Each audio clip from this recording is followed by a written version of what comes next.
Live tonight on American Zombie. Like say what's up to everybody out there in YouTube land. The dangers of artificial intelligence are clear and present. The stream tonight, the truth about artificial intelligence, is a conversation that needs to be had, but it needs to be had in a way that keeps common sense in the room. It's really sad that when you try to talk science with somebody, they turn out to be an evolution zombie. And you realize you might be able to speak technical science to a certain extent, but then of course the religion comes up, the evolution religion. So it's hard to really speak in a realistic fashion with people like that.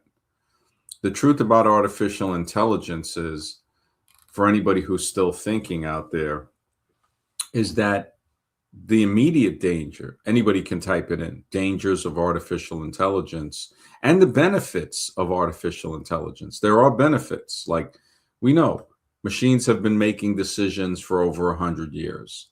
You think something is a pound, I think it might be more. And we use a scale, a machine basically that gives the same measurement every time, regardless of what we think it is.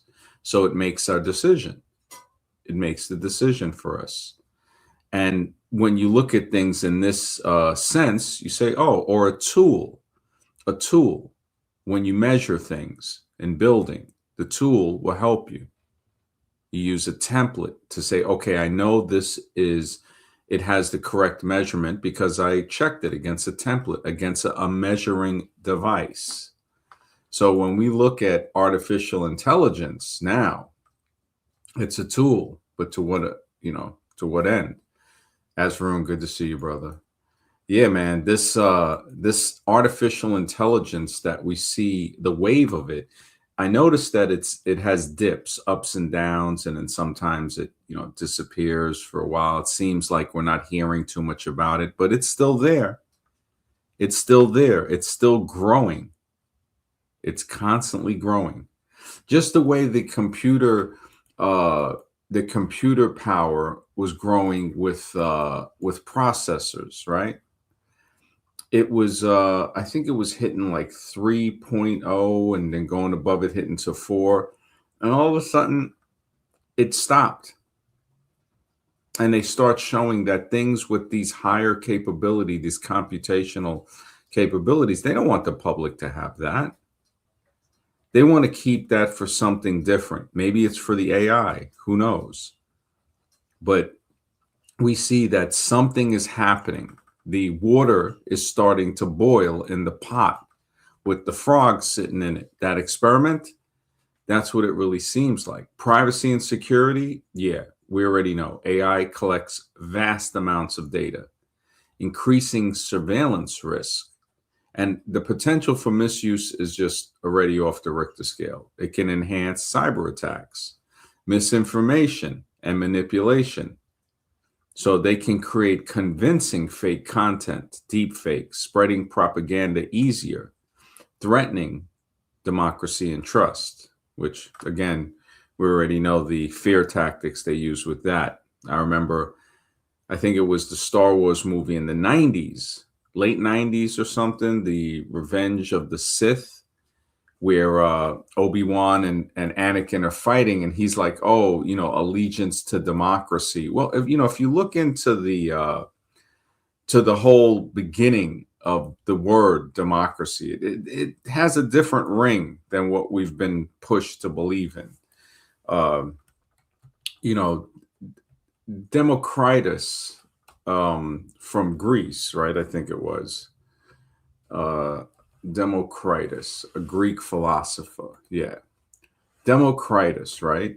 And they have him with some really, really, some of the pictures are just like showing some type of inner evil or something like that. And, they try to credit him with ancient atomism, right? Proposing, about the atoms and stuff like that. And we also know that a lot of this stuff comes from other people. Comes from other people that is credited to people later on to create this whole fake, this fake construction, this fake construct of what we think the world is and what it started. Like, um, let's look at the Fibonacci, right? Fibonacci sequence origin. So if we type that in, all right, so the Fibonacci sequence originated in ancient India, which probably goes much further than that as well, used by mathematicians like Pingala. Now, Pingala was from 200 BCE, right, for Sanskrit poetry analysis, but was introduced to Europe by Italian mathematician Fibonacci, Leonardo of Pisa, right? So in his 1202 book, so you're looking at, way over 1,000 years. But they have to keep the illusion going. They have to say, Fibonacci invented that. He was, but we see that that's just not true. The fact that it is a naturally occurring sequence, the Greeks, I think, called it phi. The ratio was phi, phi. I think it was 1 to 1.61, the golden ratio. So we see it in a pack of cigarettes. When you hold a pack of cigarettes, it has the golden ratio, 1 to 1.61. That also translates into 2 on one side and 3 on the other. And as you go up more, you just keep adding the numbers, 2 on one side and 3 on the other. That's a golden ratio. How do you get the next one? You add the 2 numbers, 2 on one side, 3 on the other. So you would add that. It would be 5, right? And then you keep the larger number. So 2 by 3, then it's 5 by 3. Then it's 8 by 3. So as we see, it starts to increase like that. First it's 2 by 3, then it's 5 by 3, then it's 8 by 5. That's what it is. 8 by 5, then I think it's 8 by 13, and then it continues. You keep adding on that number. And this is a mathematical fact, but for some reason they want to give it to Fibonacci for some reason. The Fibonacci sequence. Well, who is Fibonacci? Who cares about Fibonacci? I want to know how the sequence works. Oh, it's a natural sequence. It's a sequence of order, a sequence of the way plants' leaves will grow in a certain geometric spiral. So the spiraling sequence would be a better name, because we don't even need to put Pingala's name on it from 200 BC, which was way over 1,000 years before Fibonacci. We see this happen with the Pythagoras theorem. So we see it happen with a lot of other things too. The Pythagoras theorem, that's the squaring formula. So you can square something just by using math. Matter of fact, you don't even really need a ruler. You can make a ruler. You can make something, because remember, when you look at that squaring formula, it says the square of A and B will equal the square of C. That's the basic. It gets much more complicated as well. And there's other formulas, but for some reason, that's the Pythagoras theorem. And it makes somebody wonder, well, what is the Pythagoras theorem? It kind of puts a block in between learning it right away. If somebody were to say, oh, that's the squaring formula, now you know, oh, squaring what? Well, squaring a corner. So if we square a corner, we can see 2 to 3. So if one side, if we measure 2 feet, and the other side we measure 3 feet, right? At the tip of the 3 going to the tip of the 2 diagonally should measure 4. And if it's more or it's less, you know that it's not properly squared. You don't need a squaring device. All you need is the understanding of mathematics. This is the beauty of mathematics. This is the beauty of it. Now, AI does use stuff like that, But AI also uses a deep repertoire of knowledge. So it's like a chess computer that can go through so many moves, so many openings in a very quick amount of time, to the point where humans can't compete with it mentally. Even though we can build it, we can't compete with it. There's no human that's going to beat a chess computer today. It was getting close in the 90s. And then finally, they overtook it. It's sort of like saying you're not going to be able to compete with a power tool. You're just not going to be able to compete with a power tool. You can saw something, you can try to make something as straight as you can, but something with a guide or a brace and a power tool is going to do it quicker, and sometimes, many times, more often than not, it's going to have a higher quality to the work. When we look at a plain surface, there's certain things you're just not going to accomplish by hand. You might get close by hand with a template, with a hand-held power tool, but even then, there are some surfaces that you won't get with a handheld power tool. You need something that is a machine, basically. When you look at the 2x4s from Home Depot or a lumber yard, and we see that those just a simple 2x4 had to be machined. So these signatures, when you look at stuff, that tells us a lot more than what anybody else can say. Amazed. Good to see you, brother. Always a pleasure, man. Always. Yeah, the being able to look at something as if you were a detective, but not a detective working on a crime scene, someone working on the story of life. So a detective that is putting pieces of the picture together from historical facts. And the big thing about being a detective in this fashion, a scientific detective, is to see the picture that it creates, to say, wow, look at this. If I just follow the truth and I make a map of what I see, the picture of human origins goes really, really deep. It creates a new picture. And with artificial intelligence, somebody had once said, I think it was Dirty Benny, and he made a very good point. He said that he said artificial intelligence wasn't created. I think it was somebody in the chat a while ago. They said it was re-engineered. So it's as if that stuff was there hidden. And I don't know how. Maybe there's humans that are within the human colony that aren't really human. Maybe they aren't fully human. Maybe they're more than human. I mean, why wouldn't there be something to a level that is mechanical, that looks and breathes and sleeps and does everything we do, but is not human? We already know that in thought, if we can think about it, it can most likely be created. And that something like that could eventually exist if it doesn't exist already. With AI, it makes me wonder, like some group of humans found some type of knowledge and re-engineered some of this stuff, searching throughout the world for clues to rebuild the technological world we see today under the disguise that it happened by chance. That's the ridiculous notion. And this is nothing against somebody that believes in evolution. It's just to say, the more you think about it, the more you see how unscientific it is. Just like many religions, we see that, okay, look, science actually does point in the same direction of creation.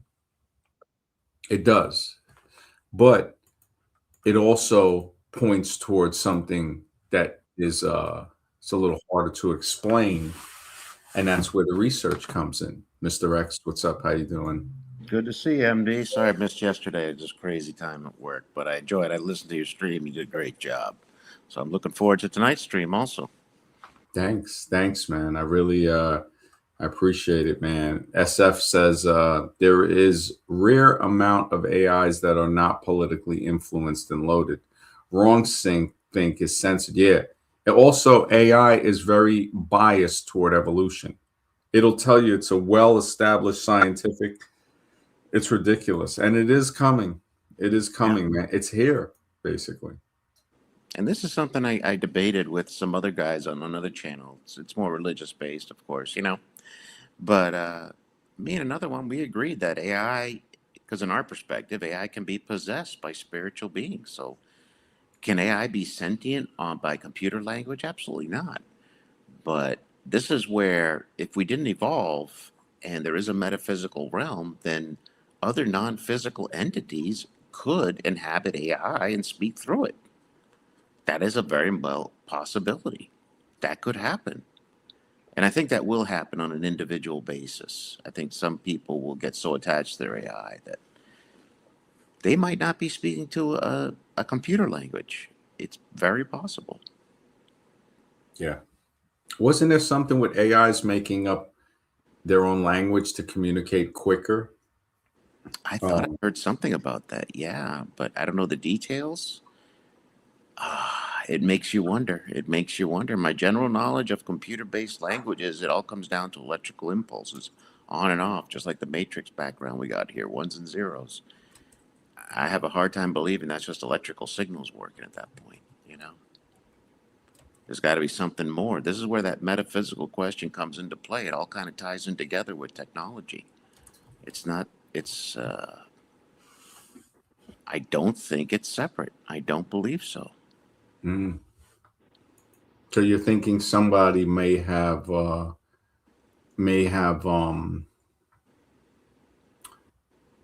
so you're saying that there's something behind the scenes that gave the knowledge to create AI, or is it like Oh, where I, you I think that could be said for any technology that's been out there.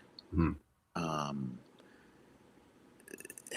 I don't, there are documented evidence of well-renowned scientists. One was, I believe his name was John Hammond over in Gloucester, Massachusetts. Mhm. And he was friends with Edison. He was also friends with Nikola Tesla. And he had over 400 patents, but it is documented. They would do seances at his, it's a castle that he built on Gloucester, over looking Gloucester Harbor. You can look up the Hammond Castle. He Mhm. would conduct seances with all his prominent scientific friends. And they would communicate with spirits. So they practiced in that. This is documented. Wow, Um, that's kind of deep. yeah, look up John Hammond and his seances, and you'll look it up. You'll see the castle that he built. It Mhm. looks medieval. He even Yeah. imported some of the stones from other castles around the world. And Uh, what country is it in? oh, it's here. It's in Massachusetts. Okay, Gloucester, John. John Hammond Castle. And he was friends with Edison. He was friends with Nikola Tesla, and he would invite all his scientific friends to do seances. Well, Ah, I see. Yeah, it says was the home laboratory and museum of John Hayes Hammond Jr., an inventor. So they have a wiki. But yeah, that's mhm. deep, man. I did ask the question if AI machines created another language to communicate with each other um, quicker, and it says yes. And I Wow. think this was first talked about on Joe Rogan over a year ago. Hmm. And it says AI systems have developed more efficient machine like communication methods. That's off the handle. That Yeah. is just, it's like, moving beyond human language for faster, optimized interaction. So Gibberlink is one of them. Gibberlink, where AI uh, used sound-based codes and Microsoft's Droid Speak. This is getting like some straight Star Wars stuff Yes. for allowing them to communicate in high-dimensional mathematical Wow. spaces. Wow. That's something. What is a high dimensional? Okay, let me look that up. High dimensional That's why I love mathematical. our streams because we touch on things here. It's a thinking man stream. We talked about the fourth dimension, and now we're saying I didn't know that existed until you mentioned it. You know? Mhm. Yeah, yeah. This is where the research. I mean, we go into it. Anybody that has, you know, wow, I didn't know Tim Cass. I wonder if this is Tim Pool you're talking about. I don't know if he. I haven't Yeah, really I'm watched him, sure. but I heard he's been through like a lot of. I don't know his position or if it's left or right, but yeah, that's amazing that he was talking about it because I was going to do it about the state of reality, Hmm. and then I said, you know what, let me do the AI thing, because Yeah, I'm, I I'm have googling it right now. My sense. yeah, but the high dimensional mathematical spaces are abstract vector spaces described by many variables or dimensions. So, what they're saying, a variable can be looked at as a dimension, extending beyond our visual 3D intuition, crucial in fields like machine learning, physics, and statistics. So, yeah, this is so a space where a point is defined by a list of n numbers where n is large.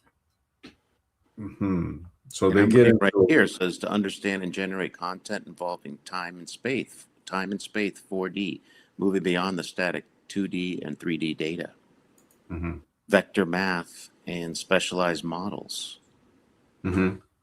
So if they're communicating in that space much faster than using words, and they said old rumors about the Facebook chat box Hmm. creating the secret languages. They're saying those were exaggerated. Um, Hacks showed AI naturally evolving toward these efficient, often. See, and that's the weird thing. Again, they use that word evolving. It's like really, it's adapting. It's Hmm. actually figuring ways. That's actually thinking, so it's figuring out, like when they use that word evolve, it's to cover up the deeper definition to get somebody to just say, "Oh, it's just evolving." What do you mean exactly? What did it adapt to something? Did the, did it join with something else that's already existing? They get so vague in these things. Hmm. Um, so they're saying that the droid speak, according to Microsoft research, is an underlying mathematical language of LLMs. So let me see. This would be achieving 2.78 times faster communication than text-based controls. Okay, so it's almost 3 times quicker than text-based controls, but mathematical language of LLMs. For some reason, I just got to look it up. With this tech, you got to look it up. Okay, so mathematic language of LLMs is built on linear algebra, probability, and calculus, using vectors and matrices to represent words in high dimensional spaces.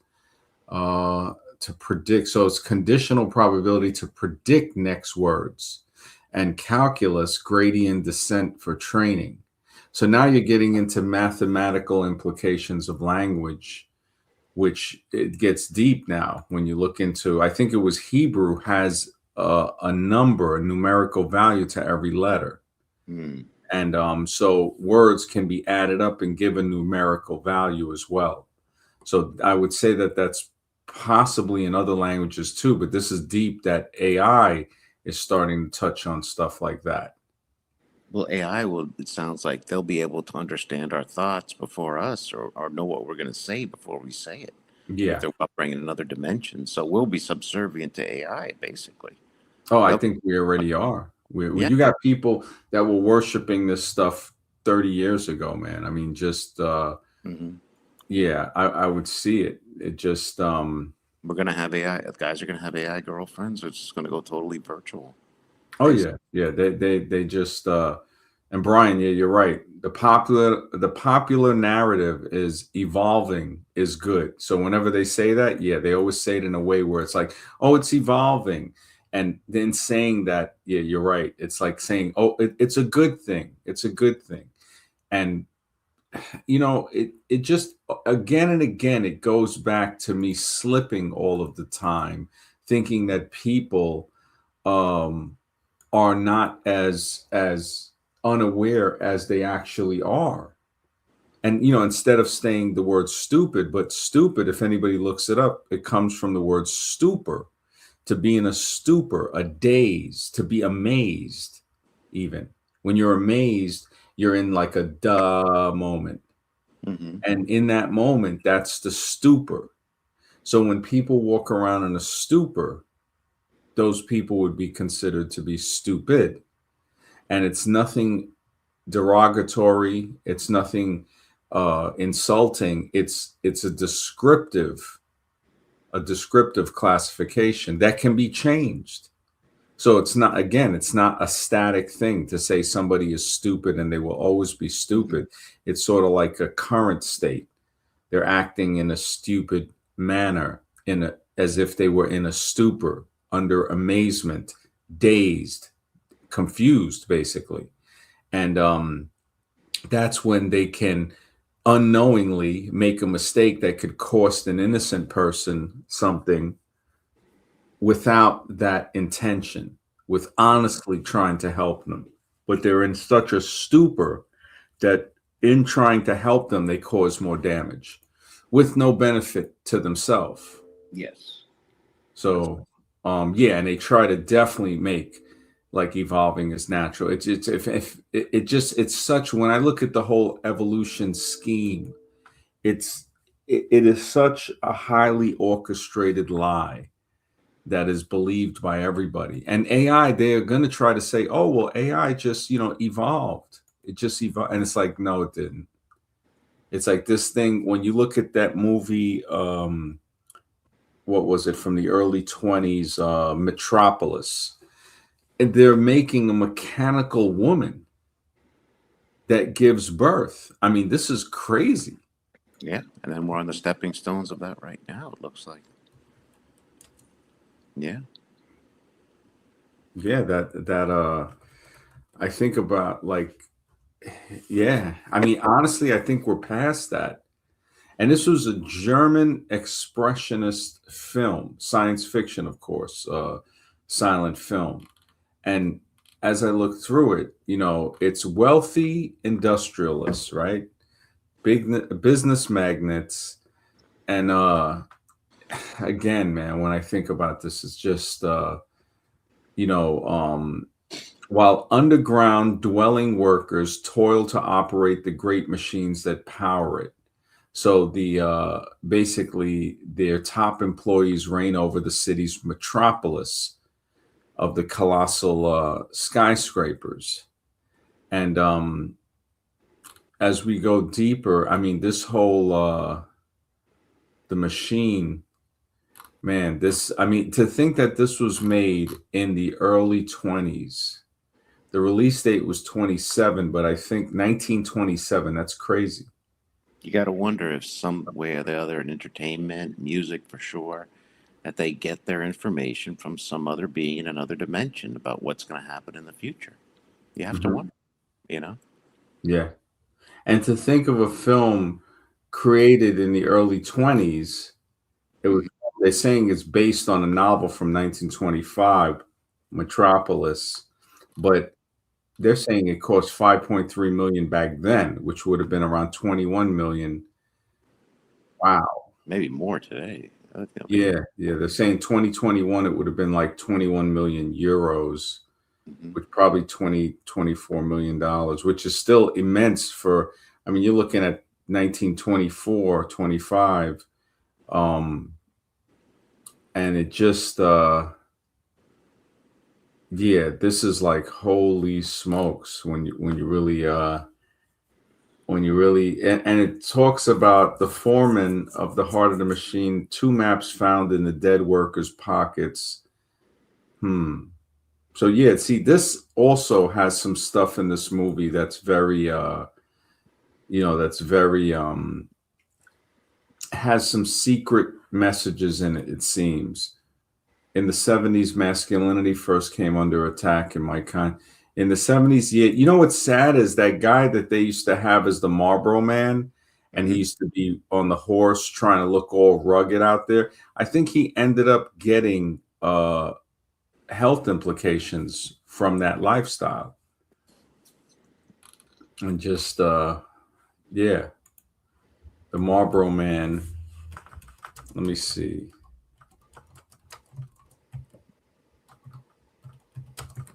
What happened to the Marlboro Man?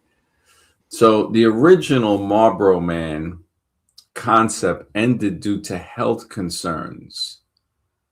Wow, this is crazy.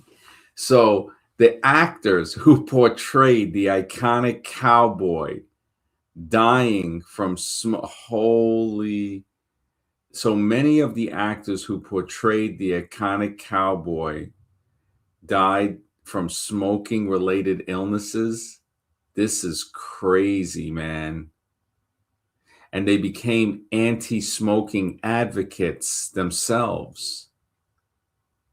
This is crazy. So the fact that it's like when you had Ice Cube, the rapper, talking about how it's a prison pipeline and it's too little too late, because he was the one that basically helped people, had helped send people and brainwash them into that mode while getting rich, basically benefiting off of exploiting people while crying racism the whole time. Now we have the same thing, very similar, happening with these guys that promoted Marlboro. They promoted a cigarette company and then ended up getting complications themselves from smoking, became anti smoking advocates. And it just, yeah, they restrict tobacco advertising to to an extent today. Um, this is crazy, man. The fact that these guys that, I mean, I could imagine how many people got caught out there trying to be a rugged Marlboro Man. You know, find out, you know, after you look at them in depth, you see it ain't nothing more than a broke back cowboy with a pack of cigarettes. And wow, so these guys ended up being ended. And as early as 92 and then 2014. Wow, one guy even in 87. Actors' tragedies. Multiple actors who played the role died from smoking related conditions, included three top of three top actors. Wow. Anybody can look this up with the names. I mean, and it just goes to show you, like with the AI, they're going to market this stuff as, hey, it's here to help you, this and that. We already know what the agenda is. I mean, just looking at the political soap opera that's out there today is something that, I mean, it defies logic to think that, to honestly think that this person is doing a good, is qualified to run a country. Period. Any of these people. It's like it is literally a sitcom. It's a situational comedy. It's a soap opera. I don't see how it's anything more than that. I mean, these people, you could ask them a serious question and they're not going to be able to answer it. Proving, I mean, their cover is blown over and over and nobody cares. This is why I see where some people would say the Truman Show is a much more deep, revealing show. When you look around, it's kind of true. It's a conglomeration. Truman Show mixed with a little Matrix and They Live, some Soylent Green, Logan's Run, Brave New World, and Invasion of the Body Snatchers. We are living in that. The fact, see, the whole comparison to the rappers and the rock stars destroying their communities and the pop stars with acoustic programming, which is sound, right? So we got acoustic programming, and also the words that are being said in there are mentally and psychologically programming a person. So not only are the vibrations opening them up, they're also having the linguistic programming from negative formed words being pushed deep into the psyche and subconscious, where who knows how that will come out. But hey, you know what? I notice a lot of people will defend rap until the end. Their ignorance, it's not even them. The ignorant part of them comes out in the front to defend the music that keeps them brainwashed, that has done it to their children and their predecessors. I mean, you look at what this does. just following the machine. What it does is not good. And to stop and think, you feel like everything is rushing. It's like being in a river with a current and trying to stop, and you feel the water rushing around you going forward. Not too much as to where it creates a big like wave behind you, but just enough to where you can feel like, wow, if I didn't use my own power to stop myself, I'd be pushed along with this flow. Matter of fact, I'm having to use a lot of power to prevent being pulled along with the river's current. And that current can be likened to society, to the mental flow of society. That mental flow, when the herd is thinking about what was just told to them on the news, something that the news told them is important, when analyzed, it's not important. Analyzation tells us that food, shelter, and clothing, that's important. But we see things constantly trying to divert us from that, as if the most important thing are two men fighting, or a game that people are going to, a competition basically, never working together, always something competing to say that one person is better than the other. I mean, just the competition, when you look at competition at the base thing, to everything that's trying to control your mind or distract it, it's everywhere. We see it in politics. They're competing. Even after they've won, we see that they just won't, they continue to complain. If there's a problem, they will blame the previous administration. Even though they have the power right now to fix it, they will blame the previous administration for why that problem occurs. With a brain dead population so zombified that they won't even think of, well, why don't you just change it? Instead of complaining about what the previous administration did, why don't you just change it? And the reason that they don't just change it is because they're part of the same coin. They're part of that same coin, different sides on the same coin. The coin is the coin of control. On one side is the Democrat, on the other side is the Republican. And people don't realize that this is how they keep you, again, competition. The sports teams, the schools, the religions, everything is some type of competition, especially the sports with the uh with the self-defense, or I don't even know if that's too kind of a word. Yeah, it's too kind of a But word. it's been this way since the beginning of time. I mean, like I said in previous streams, we've always had a royal class of family in most cultures.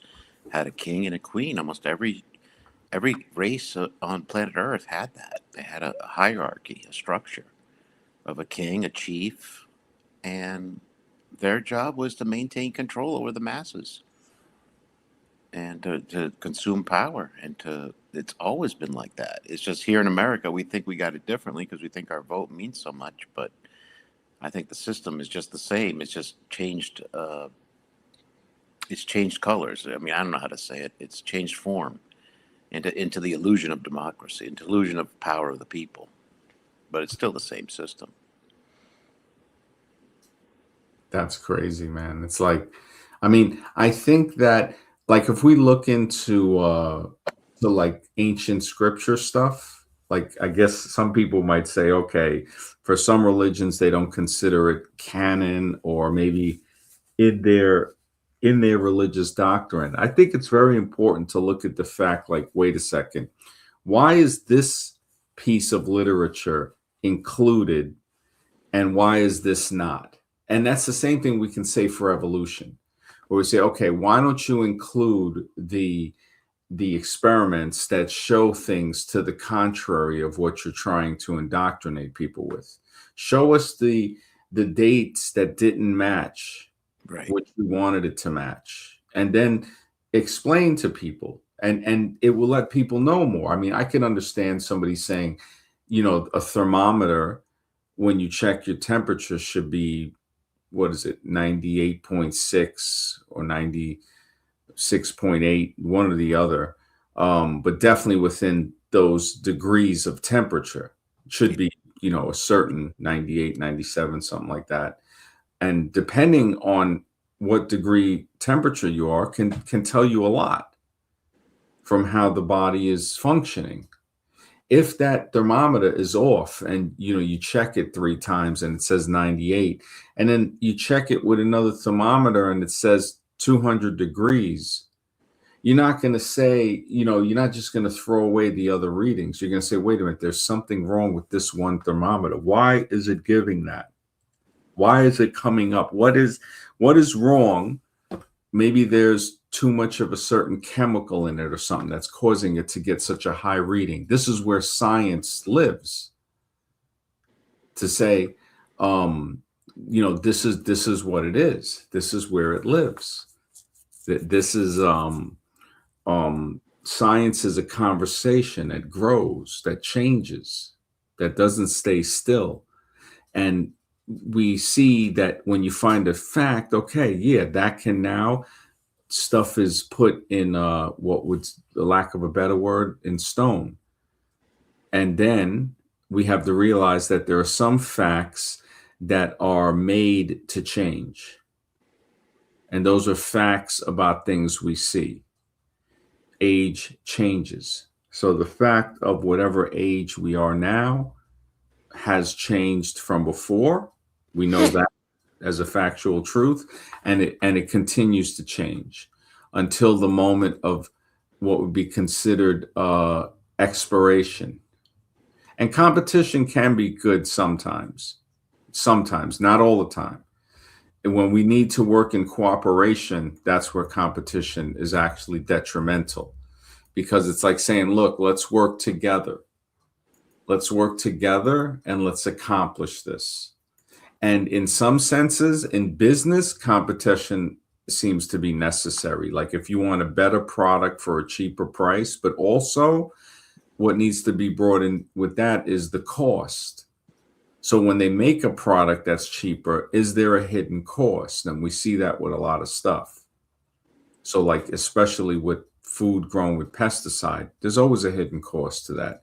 A hidden cost on possible health implications from what it was sprayed with, and also with the land, using certain fertilizers and stuff like that. So there's a lot of different things, like when we look at it, can get overwhelming, where somebody who's younger might say, oh man, that's a lot to kind of take into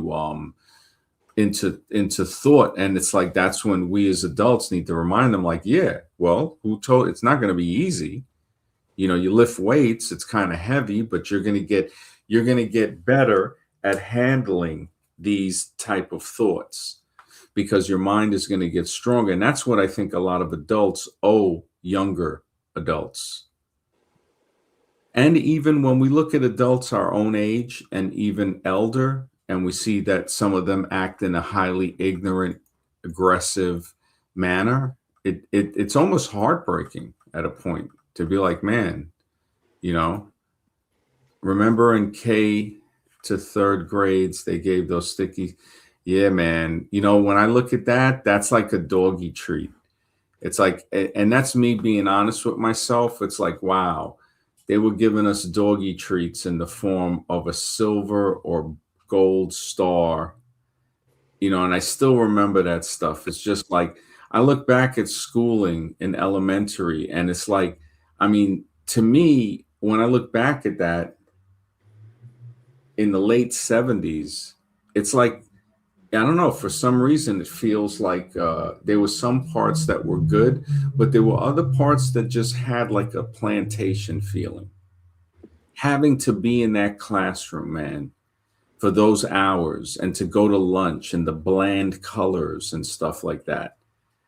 I look back at it, and yeah, it had some type of plantation type of feel to it. And I remember my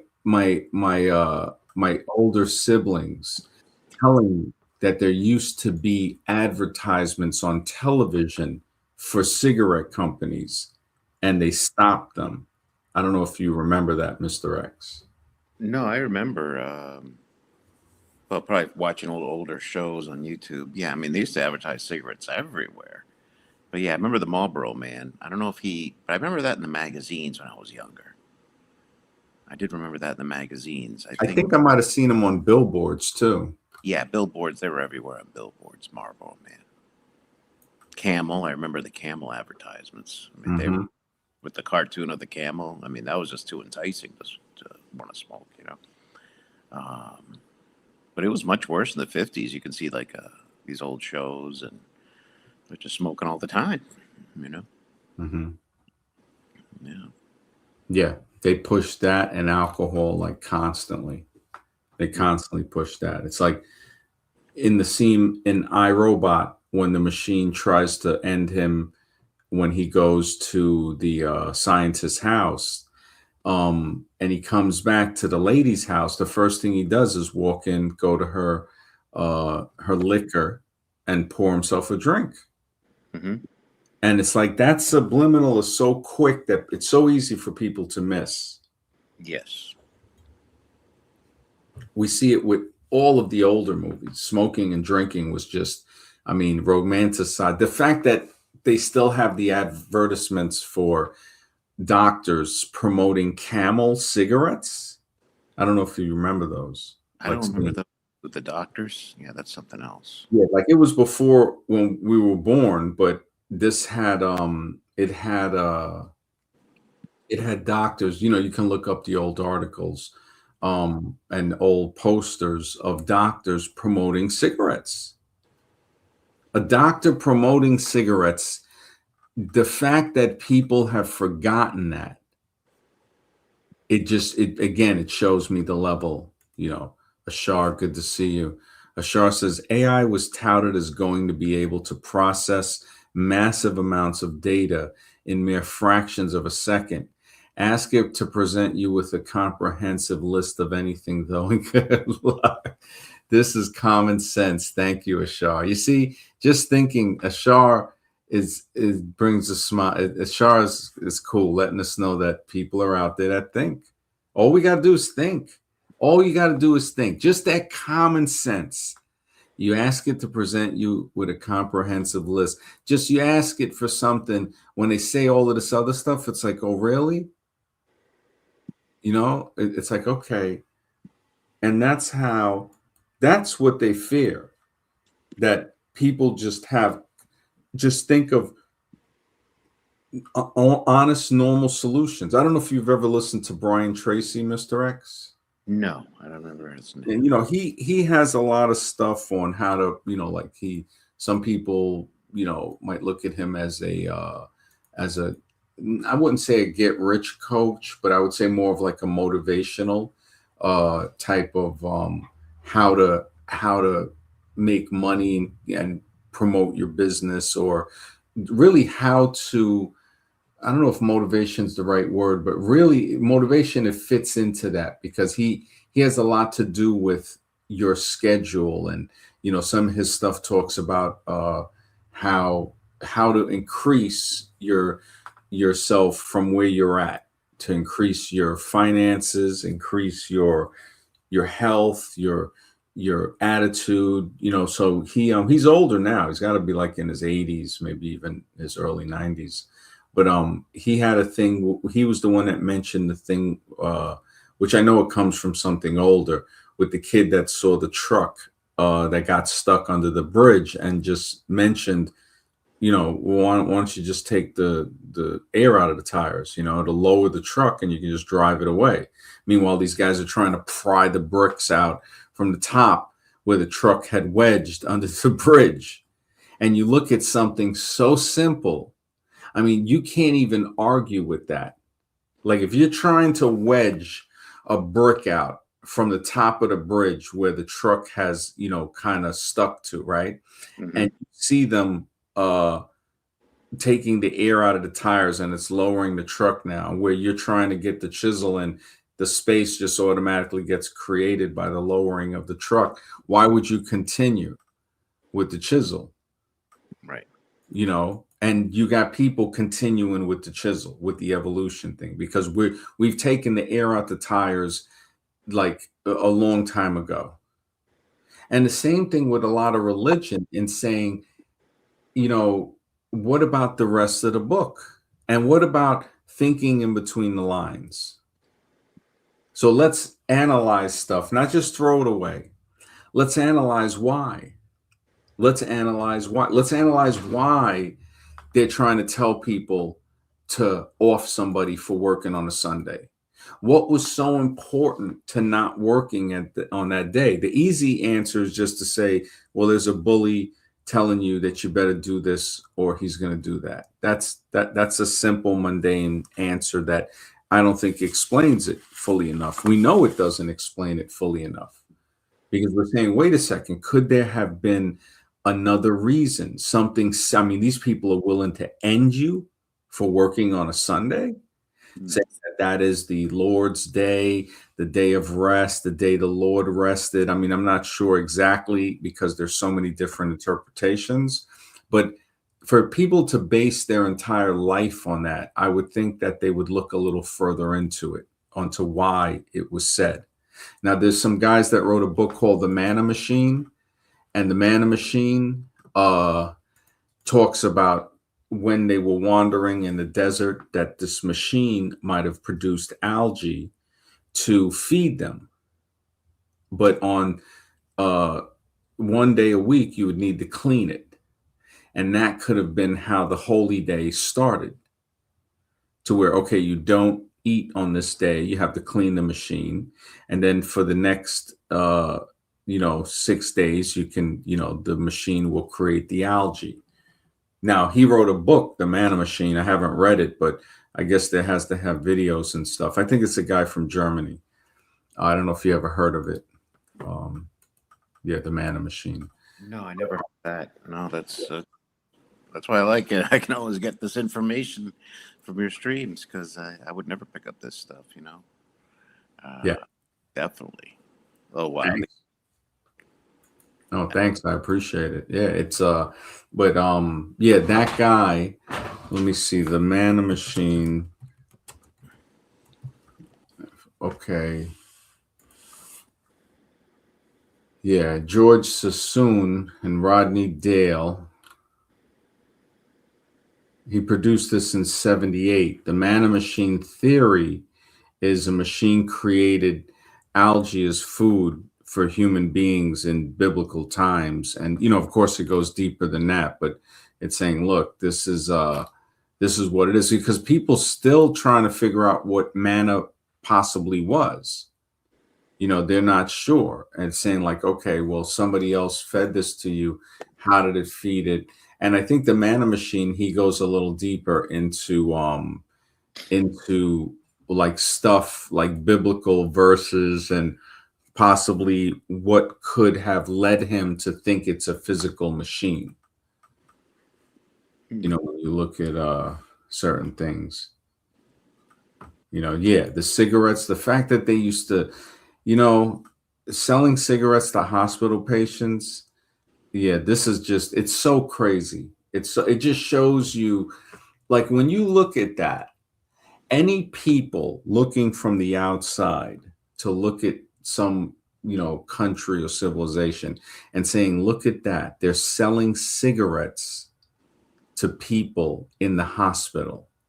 They have the doctors, the people that are supposed to be looking out for their health, advertising tobacco cigarettes. I mean, this is what I was saying. This thing is so experiment. It's ridiculous. AI is just tightening. It's zippering up the ends of the electronic cage that everybody's in. And I'm not saying this in any type of nihilistic way or doomer or whatever. No, this is to say as awareness. Well, you know what? I think with the cigarettes, they were attacking the physical, and now it's going to be the mental.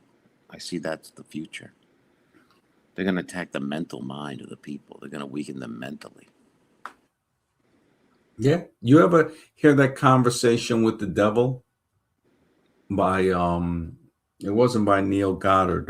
Who was it? The Conversation with the Devil was I don't know if it was Napoleon Hill, maybe? Mm-hmm. A Conversation with the Devil.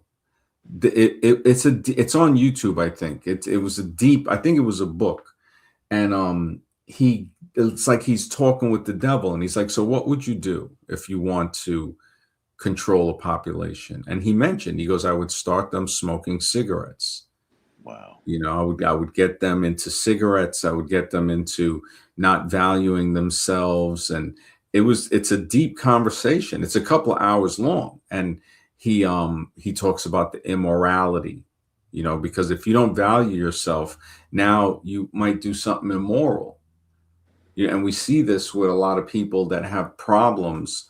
They will take it out on themselves either when they're younger and abused and they don't see themselves as worth that much, and also abuse themselves with substances. Yes. And then the pushing of it, that's the other thing. That the one thing we see, okay, that's there, you got to be careful. Everywhere you look, they're trying to make it cool. They're trying to make it the thing. The music, the way the music industry pushes drug use, in my opinion, is Mm-hmm. just ridiculous, because rock stars just emulate that ever since I can remember. It just has something about it. Not to say all rock stars are drug users.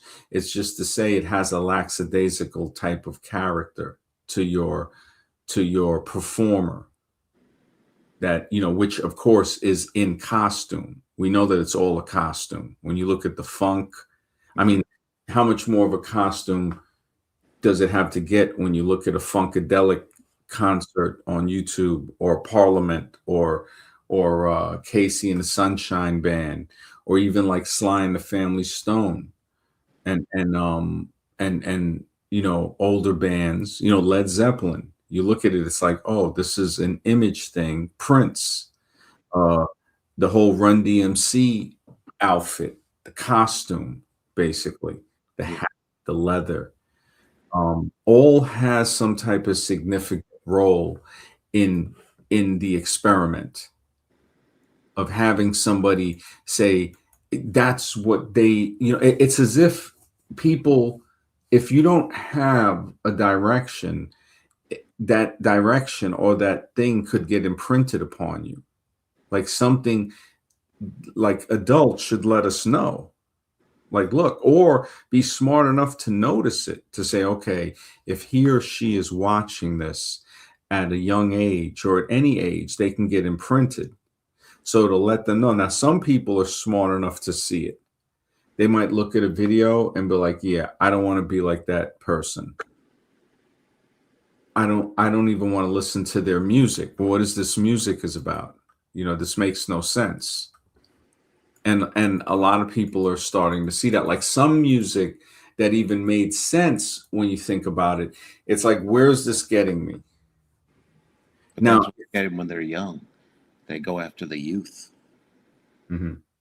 That's why, because the way you're thinking is a mature person who've had some life experience. But you take a young teenager who doesn't know any better. That's who they target. Mhm. Mhm.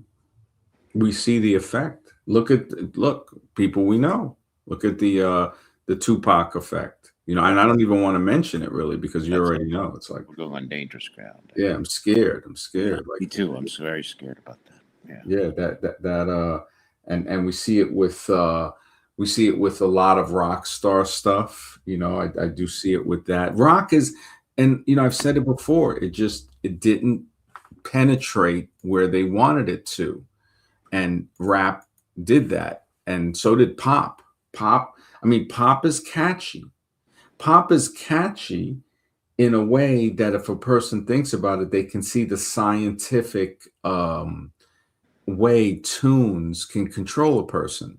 Yeah. Just the fact that, yeah, we remember, those jingles from products and television commercials are extremely catchy. Very. There's something, yeah, the tones. I'd like I, to buy the world a Coke. Remember that song? oh my goodness. Yeah, That's that was a mantra. Yeah, That was a straight mantra for Coca-Cola. It's just, I remember that as a child. Yeah, I was really young when I saw that commercial. And yeah, yeah, that the Dr. Pepper, which that one kind of faded away. Wouldn't you Yeah. like to be a Dr. Pepper? But they Um, could bring that Coke mantra back. It would still be successful today. I love yeah, to yeah, buy the world a Coke yeah. and Well, sing in harmony, you know? yeah, and you see how catchy that tune is, right? So you see it that it's so catchy. There's something in that tune that's so catchy that you could bring it back today and it'll still work. It would. People Yeah, would love They would love it. Yeah. yeah. Do you remember the rap of McDonald's? No, what was the Go rap? over to Big Mac quarter pounder French fries, icy Coke, thick shake, sundaes, and apple pies. You remember that? No, yeah, actually, I don't remember that one. I remember the quick one that people were always trying to say very quickly, like two all beef patty, stuff like that, like really quick. Yeah. And I never used to remember like two old beef patty, special sauce, something, something, on a sesame bun. That was like the big thing. I guess it was in the 80s, where people Yeah, were that's like, where that came out, the 80s, the and Big I Mac. remember the John Wayne, was it John Wayne rap? Um, what the Duke, the rapping Duke. You don't remember that it was either, yeah, it had to be early 80s where somebody was acting like they were imitating a John Wayne accent while they were rapping very slowly. I The remember. Rapping Duke, yeah, that's what it was Yeah, called. rapping Duke. Yeah, I think back at those days and just look at the way. I mean, well, you're looking at that's what a couple of years out of Pet Rock. Yeah. You got a nation where a guy is going to make a couple of $1 million selling a Pet Rock. That tells you a lot about the nation's mentality. I mean, just saying. It's like you imagine having a bet to say, look, before Pet Rock was sold, and you say, look, man, I'll bet you that people are so stupid, unaware, in a stupor, in a daze. So more descriptive of the word stupid, that they'll buy a pet rock. And not only will they buy a pet rock, they'll buy it to where I'll make a couple of $1 million, Hmm. more than one. Somebody would say, I don't, they might take that bet. They might, okay, I'll bet you $1,000. And this guy made a couple of million. Just even if you bet, okay, I'll make $1 million on selling a pet rock back when there was no social media. Matter of fact, not everybody had a telephone. I think Hmm. I think Pet Rock was in the 70s. I think so, in the late 70s. Let me see when. Oh, you're looking it up? Yeah, I was about to look it up, but go ahead. Yeah, man. When was Hey, that's one of the advantages we have today. We can Google it. it? Is it's 1975? Holy smokes! Oh, look at that. Because I remember people, I think, telling me this like years later, like saying, yeah, there used to be a Pet Rock. Just, yeah, that is crazy. And you know what? I could see part of it, somebody, and I'll give them credit of like, hey, you got to take it into consideration that it was launched by advertising executive Gary Dahl as a Marketing novel. Yeah. one. Yeah, they So, know. okay, so he had a foothold. So that really means a lot. Yeah. Conceived the idea after hearing friends complain about their pets' demands. But That's a but what does that tell you about marketing and the psychology behind it? It's like you could sell crap to a person if you market it the right way. You could probably sell some cow dung to people, just, pet cow dung or yeah, whatever. If you market it a yeah, certain way, people will buy it. yep.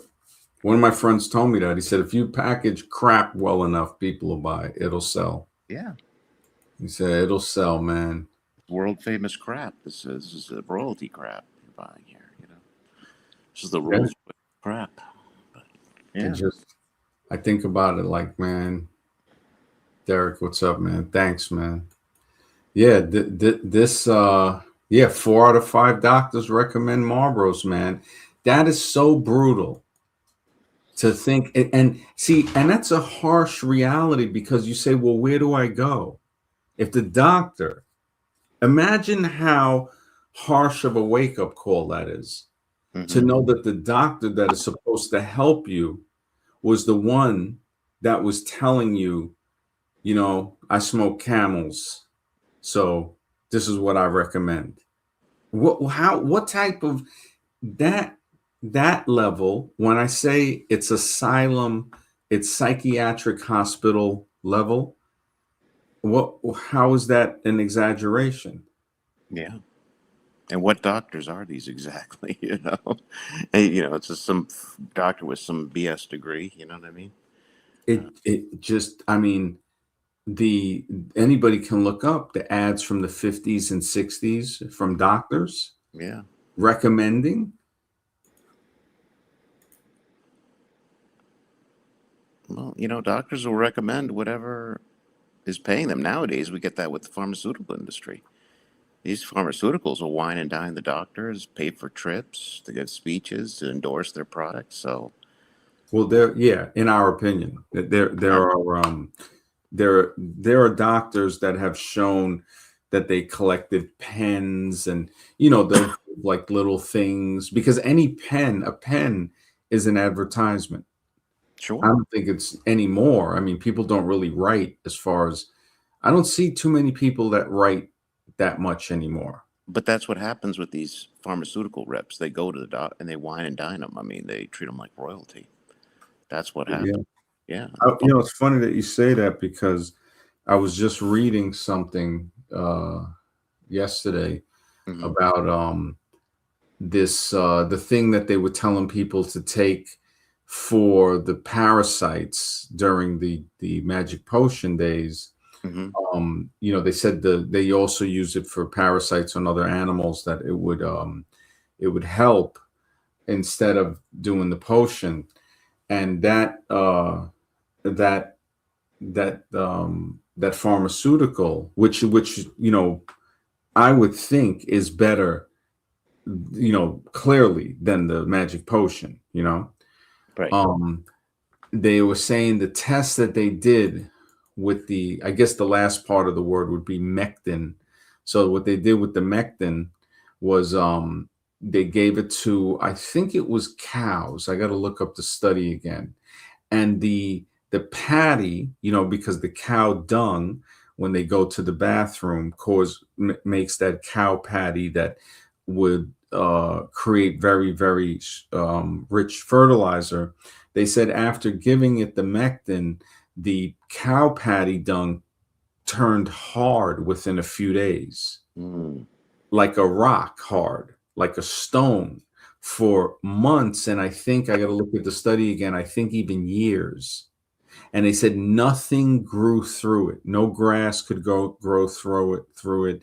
So there are, like, little things like this. This is the scientific method that is so meticulous that it I can understand people getting discouraged with it. But as a child, who, like, if you think of it like kids, like when we were kids and we would ask questions, and it's messed up because some of us adults would traumatize us not to ask questions because they were too stupid to answer it. And it's okay. It's for us to realize, like, oh, no, the majority of adults I grew up with were stupid, and it wasn't their fault because they were in a stupor, a daze, floating through reality. Hmm. And thank goodness I'm here. Thank goodness that we made it to a certain point, because when you look at all the crazy stuff that goes on, you start to say to yourself, like, wow, um, those laws of stupidity are real. We're all subjected to them, and it is like something that, a way to put it, that a person, because somebody might say, "Oh, well, stupid could be offenseful," but only if they really don't understand the definition of the word stupid, coming from the word stupor, to be in a stupor, and or a daze. And then again, it goes into just having to explain that. And that's one thing, if you can explain it and the person comprehends it. But Hmm. to explain it and the person doesn't comprehend it, it's like, oh my goodness. It's like, holy smokes. It's like this is zombie land almost to a point, but not in a judgmental way because we know that we ourselves can be zombie to some Sure, extent. And sure. then Myself included. I yeah, agree. exactly. And but then somehow, I guess from exercising critical thought, we somehow can crawl back out of the bucket. Or at So least survive better. yeah, and we can clearly see through stuff that, like you look at some of the political stuff, and we look at that, and we can clearly see the mental problem that the person has. Yeah, I'm Like not going to argue with somebody in the street about political issues. I'm not doing that. yeah, I'm not going to yeah, get into a confrontation over Democrat or Republican. So, but other people will. So, right there, that's a wake up call.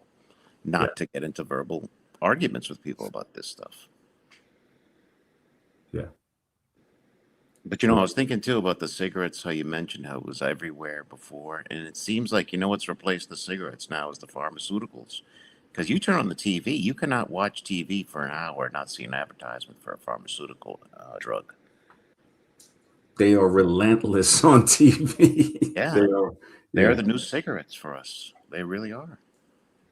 They push that like, I mean, when I read that thing about the Mectin the other day, I was surprised. I was like, wow. I said, look at that. So when you think that this thing, definitely, if it would say, okay, try this thing, so you don't have to take the jab, right?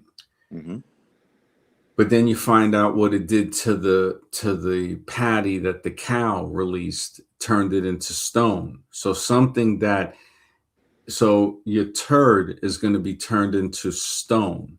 But I mean, if that ain't some Medusa level type of stuff, just, I mean, pharmaceutical Medusa. It's like, so the cows went to the bathroom on the grass, and the patty turned to stone, basically hard like stone.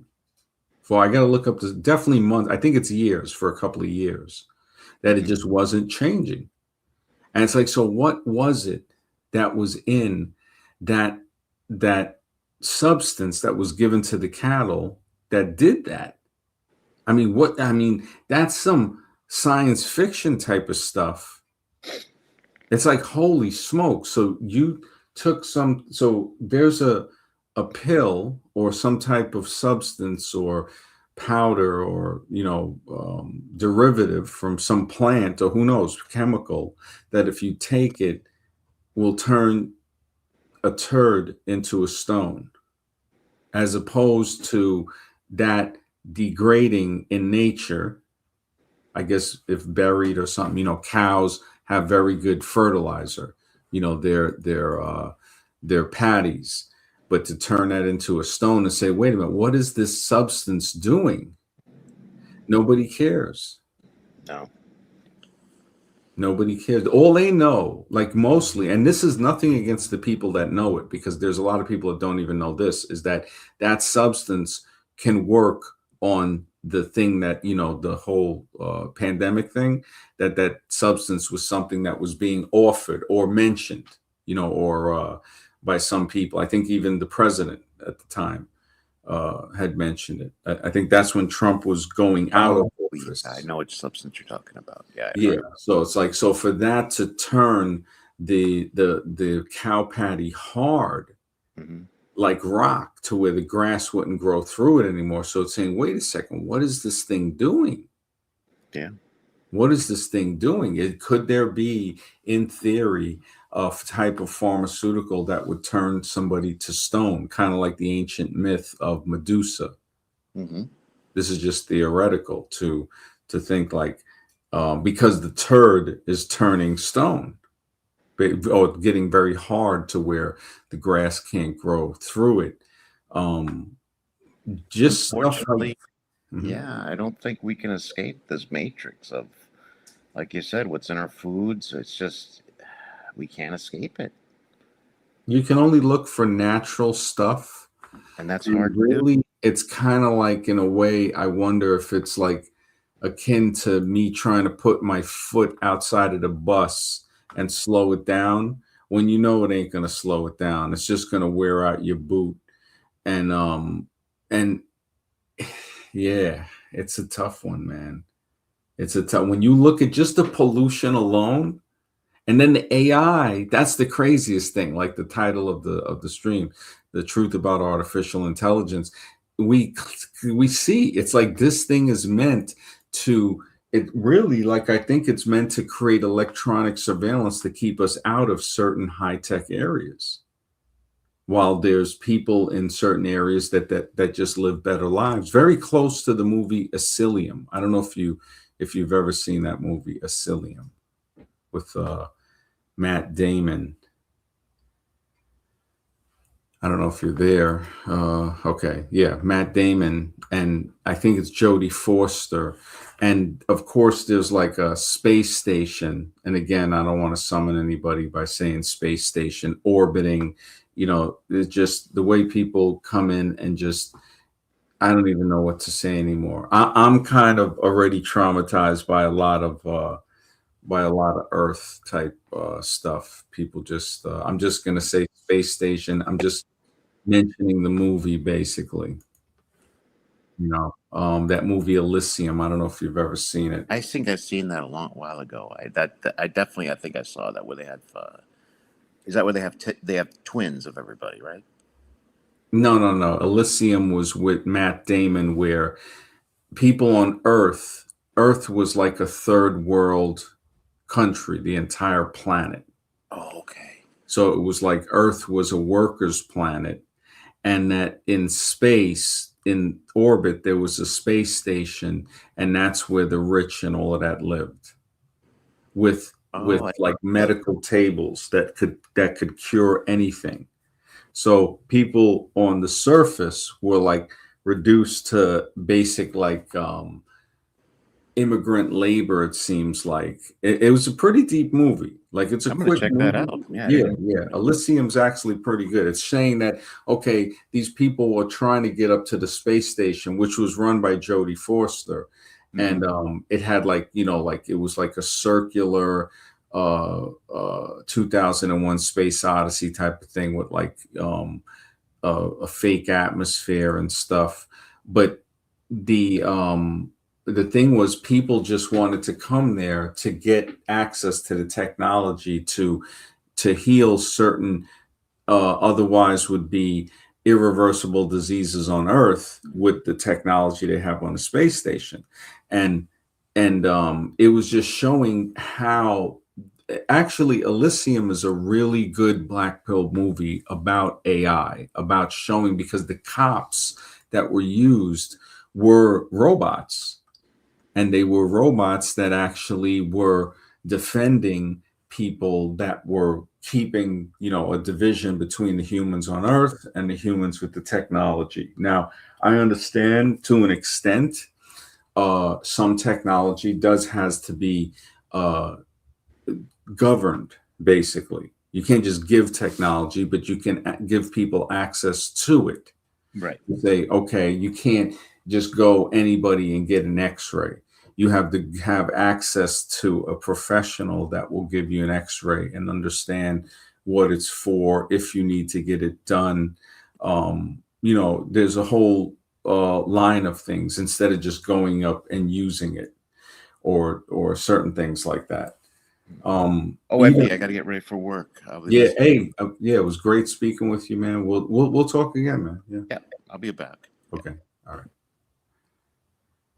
Always a pleasure with Mr. X, man. He definitely keeps the conversation live, you know, plugging back in. We all got to plug in when we wake up. Yeah. Yeah. You can definitely get to that point where it's like, where are we waking up to? Like, what type of reality are we stepping into? And where were we stepping from? And to look around and see everybody else just in the pod and the towers, Matrix is real. The Matrix is real in many senses. Remember the thought, the truth about artificial intelligence. I mean, could artificial intelligence, in theory, could it pull energy off of us the way that a matrix pod pulls energy off of the person, but they're hooked up directly into the liquid? We see how Wi-Fi is, right? Could they pull the energy from us with Wi-Fi? Scribe, what's up, brother? Mr. Uh, He just hopped off. He just hopped off. I think you mentioned Tupac earlier, but yeah. Yeah. Oh man. Wow. Delayed reaction, man. He was scared. He was like, "Yeah." I told him, "Yeah, man. I didn't want to mention something with the yeah, the programming, man. The mental programming, the AI systems.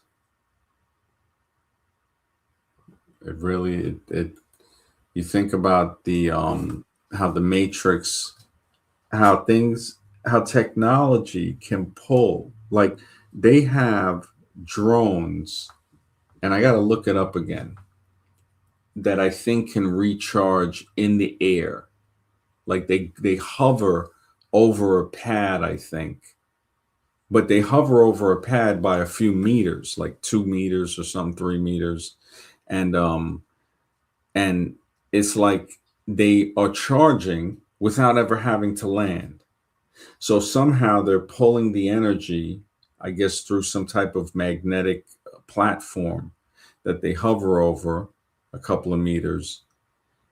Now, the technology to pull the energy from the magnetic field or from the electronic device that's on the ground while it's still hovering over it, um, that technology, could it in theory pull the energy off of a human being somehow?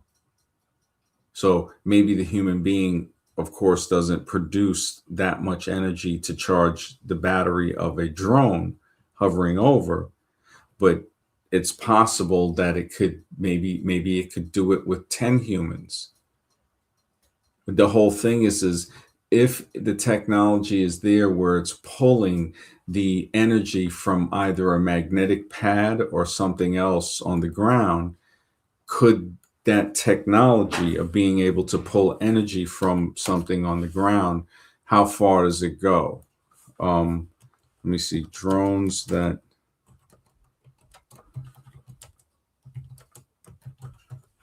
while charged. So drones can charge while in the air using technologies like wireless power beaming, lasers, resonant magnetic coupling, or in-air battery swapping. Okay, so not the in-air battery swapping, but the resonant magnetic coupling. That's some deep stuff. Wireless power beaming. Oh man, look at that. This is the level we're at that people don't really understand we're at, right? Yeah, I mean, they have the motherships and stuff like that, and those things have like a wide span so they can have solar energy plus the laser from the ground wirelessly and all that. I mean, it is. And now they're talking about making like a transformer type of drone to where it can be broken up in many pieces and put back together, and each piece is modular and all that stuff. And if it gets damaged, it can just repair itself. It's like it's insane. Yeah, yeah. It's gonna be totally self-autonomous.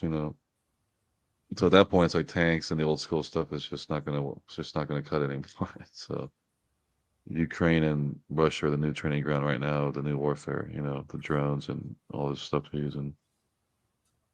So it's funny. They always have some demonstration, a live demonstration to showcase some new technology. But I'm sure that we're like wanting to get in there and do something as well. So I mean, yeah, it's yeah, the AI thing. when we saw it before all this stuff came out, when we saw it just in the movies, Terminator, all these things, Skynet, and you look at it and you're like, well, it's pretty obvious that whoever's doing this wants this to happen, and that would never come here, right? That would never, we're more civil than that, but here we are. So that's kind of funny how it predicts, the I would say the malintentions of what we should be doing. Excuse me. Especially all this stuff is basically being re-engineered for some type of warfare, some type, in my opinion, some type of systems now where they heavily utilize AI to be able to put on soldiers as well. They have these special helmets now, and now they're having like these. They're testing these Iron Man type suits, not fully Iron Man, but they're getting close, kind of. But yeah, most of the stuff is going to be non-human driven anyway, so there's no need for really humans as far as that. But you do need them to monitor the drones and control the drones or whatever. But that's crazy. So now it's going to be more robots, getting taken out versus human life. But I don't know. I mean, I don't see much. What do you call it? Towards the end, where does the AI going to not be needed, and it's going to be something where people are going to be involved? I mean, I don't know. We were talking about this earlier, but the technicians are there, of course. They're always going to need to be there. You're saying at some point it's going to be able to update itself and do its own thing. And I went, well, if it gets to that point, then that's not good for us, you know. So there has to be some form of regulation, some type of way to ease that in and not just go you know full stream on that, because that's very dangerous. Yeah, go ahead. Yeah, no, definitely. It's when we look at what's going on with the technology, man, the fact that they can charge these drones in the air, they have a few ways, the power beaming. So power beaming lasers. I mean, that's like we are beyond the space movie type of stuff. We're just the fact that you can beam power to a drone, and it's saying a ground-based transmitter beams laser energy to a receiver on the drone, converting it into electricity, allowing for remote charging over long distances. That is crazy. That is just off the magnetic resonance. Ground stations creating powerful magnetic fields, and they can hover. So this is the one I think I saw. Drones can hover within to wirelessly recharge their batteries, as seen with GET systems. Then the battery hot swap. That alone is just kind of deep. The fact that they can swap batteries in the air, known as a refueler, in midair. So it's swapping depleted battery cartridges with charged ones in midair. Wow. The tethered systems, Boeing has patented systems. Wow. Drones connect to ground base or even moving vehicle tethers to receive continuous power. I mean, Yeah, this, the tethered drones are pretty, yeah, it's pretty crazy. They can go forever, however long that thing has power in the bottom. Yeah. yeah, this is on another level, man. It's like power light technologies, developing laser power beaming systems for military drones, creating an intelligent mesh energy network. I mean, it's all military. It's all military. It's like the political government, like Zappa said, is the entertainment division for the military industrial complex. Politics is just, this is all military run. This is, in my opinion, it definitely seems like yeah. But he heard the two. Definitely, because remember, you're in a you're in a dual system put there by a monarchical hierarchy that we're not aware of, and that's just how it is, unfortunately. But yeah, Huh. Yeah, yeah, man, the consistency, man. This is where it's at. Yeah, we were talking about the Marlboro Man and stuff like that. And then Mr. X and I were getting into a couple of things about the advertising and stuff from way back where AI, where AI is headed, and the truth about artificial intelligence. Like what are what are the dangers? Like that thing with the language and stuff, language. efficiency.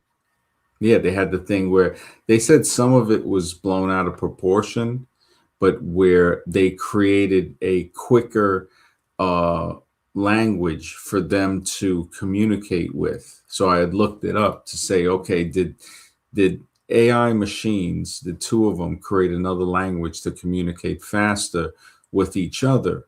And it said yes. AI systems have developed more efficient machine-like communication methods, so moving beyond human language for faster, optimized interaction. And Are they talking about like literacy language, linguistics, or are they talking about machine language? Because that's like zeros and ones.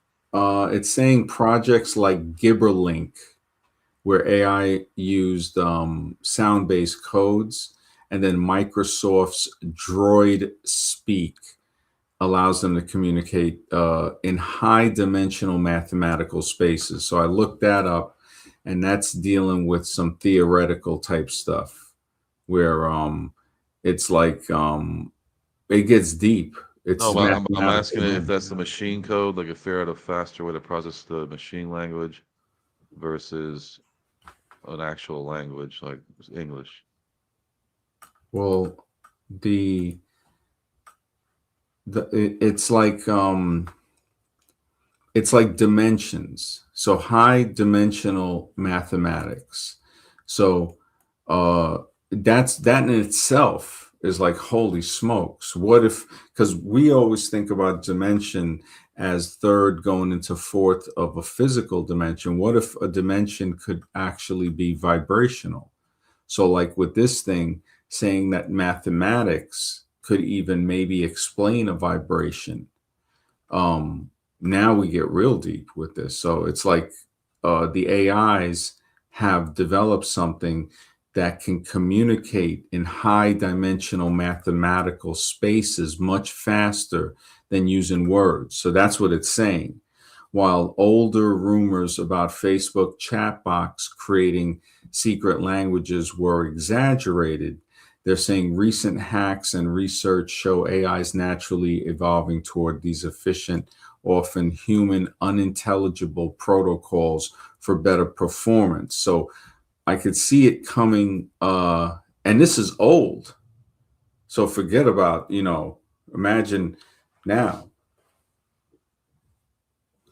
And now So imagine you're talking now. about you're talking about linguistics. You're talking about the actual language. You're not talking about machine code. Talking about the what? Machine code? Yeah, because if they could figure out a more efficient way to do that, then that would be mind blowing because that would reinvent computers itself. But yeah, I could see it doing or compiling a language. Say, okay, what's the quickest, or can you make this language short, a shorter version of this language to make it quicker to understand or whatever. So I mean, stuff like that, I can break down stuff like that like normal. That's like looks for patterns or whatever.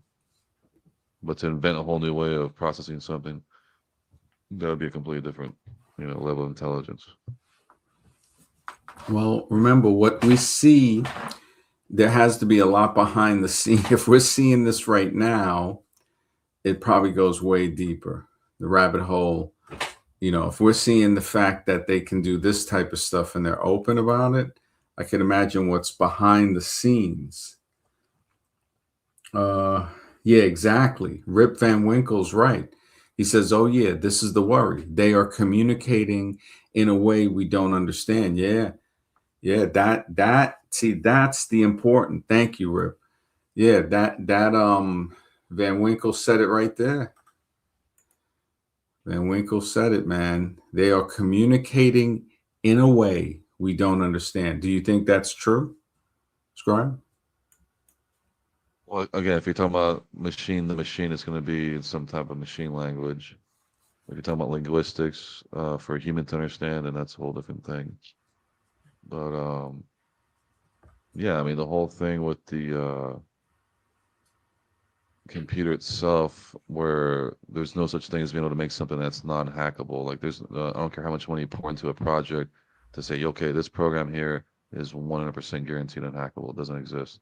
So as technology progresses, that's why I'm saying that I don't think AI can get to the point where it could change itself into a whole new architectural design, whole new programming language, whole new thing, be more efficient, more faster. That would take a human interaction to be involved in that. Um, but it could, I mean, there could be a point of Moore's law where it's like, okay, once we hit this certain point, there's something beyond this, and now this is the highest form. And the highest form I've seen so far is right now we're on touch screens and all these things, but the highest form I've seen is in movies is holographics, like touchable holographics, or you're in the holodeck like in Star Trek or whatever. You can't tell the difference. I haven't seen anything beyond that yet. Only thing beyond that, what I've seen so far is what we call UFOs, your little green men or grays or whatever, where they can go in and out of dimensions, supposedly time travel, and go in the water and air and land like it's nothing, and defy the laws of physics and all this stuff. So it always seems to go back to that, and it seems like that's the Moore's law. That's the highest point of technology you can get. You can't go beyond that in this particular simulation. In this particular simulation on this Earth, you cannot go beyond this As far as tech. we know, as far as what he's As far saying. as we know, only because these things have been around since history, since known history, and they've been there the whole time. So they've been flying around, this whole time. It's letting you know that these are the administrators. They hold the keys to the true tech. If they will ever allow us to even, mess with that. Go ahead. Hmm. Which is the same So, reason why, in my opinion, free energy won't be a thing, just because it's regulation is key for capitalist society. Yeah. yeah, but it's not really a capitalist society when we think of it overall, Yeah. because if, Technocracy slash corporatocracy society. Yeah. well, I don't even think it's that. I think it's more, there's something else to it, maybe even a bit Well, of aren't dictator. corporations literally like isn't currently, because we know how deep the military runs, but a lot of it is being like All Facebook, right, you Google, and say, things wait, like a lot have of have people, ties to the government, right? Without them, the government doesn't really have a pulse, right? Without Facebook, without Instagram, without Google, they don't have a pulse.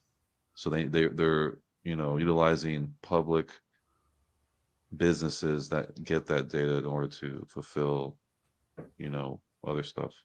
I can't really say it, but yeah. hmm, I mean, I'm saying they don't have their own version of that. They don't have their own version of Facebook or Google or any of these things. So a lot of these things are government contracted out, third party contracted out. Happened to me with OSS. In fact, they came. I didn't go out to the government. They came to me. I was like, they wanted to do something with the training thing with the military. I'm like, okay, cool. You know, I just remember them coming with this gigantic thing, like 2 inches thick, like the compliancy thing and all that. Like your software has to comply with all this stuff. I'm like, man, this is insanity. And this is, yeah, I mean, it didn't sit easy with me. Even though a lot of money was involved, it's like you're basically, yeah, that's a tough one. Yeah. hmm, Mm. yeah, But yeah. the AI thing is, it seems inevitable. It's written, as in we've seen movies and books many, many, many years before it was ever even an invention. It was just an idea. And now magically it's real. How many times have you seen it with a phone, right? Old school days, the phone, and then of course you got Star Trek, you got them with the flip phone and whatever, and then even that's old tech, in comparison. It's just crazy, man. Yeah. Yeah. But it's not really crazy when you think about when Tesla was supposedly was doing back in 1800s. If he was doing that type of stuff, then what we have today is actually pretty old tech compared to what he was doing.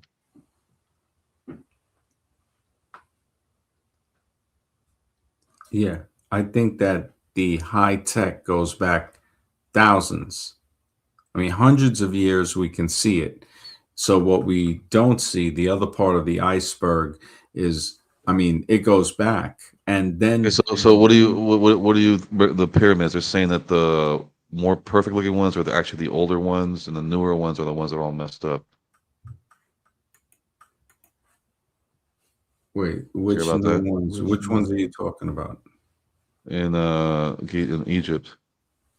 So what are you talking about? The three of them in Egypt, the They're main saying the pyramids? ones that look more like they haven't gone through so much wear and tear are actually the older ones, and the newer ones are the ones that look more worn, more like weathered, more destroyed, that they're not as well built. But which pyramids are you talking about in particular? Which ones do you think are the oldest ones? I'd have to go back and look, but I just remember what's his name said that. I'm not sure if it was the guy the dude that's an expert in the pyramids or whatever. I forgot his name, but Hancock, no, not him, someone else. Hmm. One of those guys. So Hmm. saying, look, the oldest ones are actually these over here that look more, still intact, perfect looking, versus this one here that looks older, but it's actually newer because it's, you know, the Yeah, like structure is kind yeah, of gave away. Yeah, yeah. It wasn't built as strong.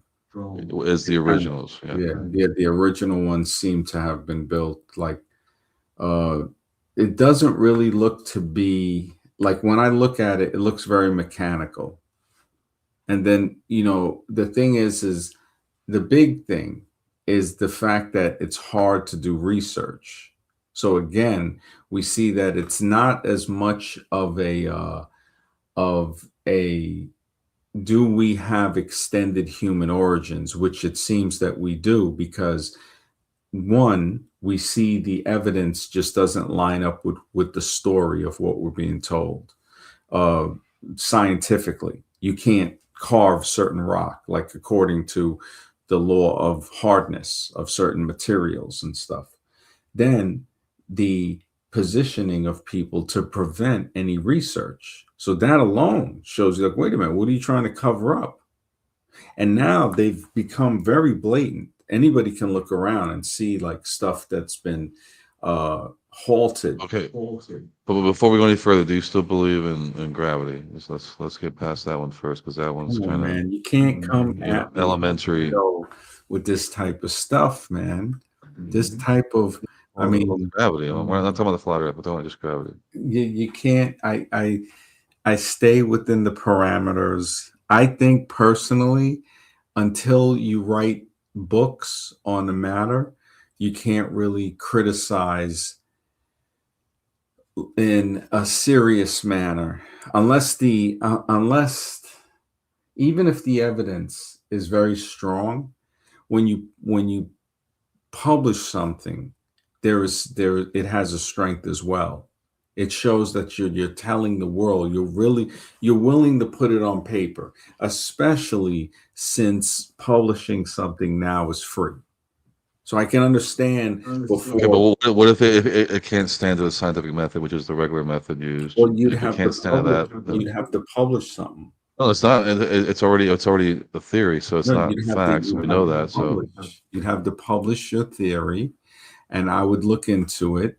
And other people, I mean, you can go on other people show, talk with other people on here about it. I don't see until you like the stuff that you have is very similar to what other people have on it, because which there's one old school professor said if you can't replicate it, it's fake. It's not real. It doesn't conform to reality. So if you cannot put this in a lab and say, look, we're going to compare this. If we keep it academic and say, does it follow the scientific method? Let's just keep it at that without saying anything else. No keywords.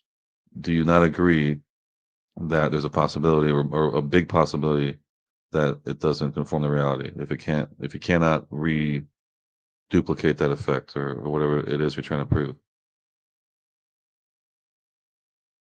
I think that Because yeah, because evolution has that issue too. But go ahead. no, that whole thing, you have to publish some stuff on it. You can't just say, I don't agree with this stuff. And that's why it's hard for me to really, yeah, I could talk about things to a certain degree, but it becomes when you publish something now, now you bring it into another realm because you're putting your name on it. You're putting you publish that. Why not Other the publish someone people, just trying to argue a basic example of something that's taken to be true, but it's a belief. well, that's a very important thing that people need to establish in saying, okay, what is the difference between a belief? And if they say, well, okay, I don't think uh, evolution is real or scientific, and in the way people say things, you got to catch it to say, no, it's not that I don't think that. I'm saying that it doesn't make sense scientifically. That's a whole different way of saying it in realistic terms. I'm not saying I don't think it, there's no belief in it. Is I'm showing that if you go according to the scientific method, this does not align with the scientific method. Thank you, thank you. That's all I want to know. Okay, so okay, an easier one that doesn't relate so much. What about the moon? Do you believe that it's a reflection, or do you believe that it's Oh man, actually come on, producing? man. Is the moon producing light? We're talking about the moon here. Get That's into all. that stuff. I don't even get into that stuff, man. I Let's talk stick about the with moon now. I genetics, mean, genetics, and that. Yeah. Oh my goodness, man. we have to see it every night. I mean, we should be able to talk about that. I mean, I can't believe. I mean, you literally don't think the moon is a moon. You're telling me. no, I'm asking, is it actually emitting light like the sun emits light, but a different type of light, or do you believe it's reflecting light? Okay, when I say reflect light, that means it's a has to be some kind of solid rock or something like that.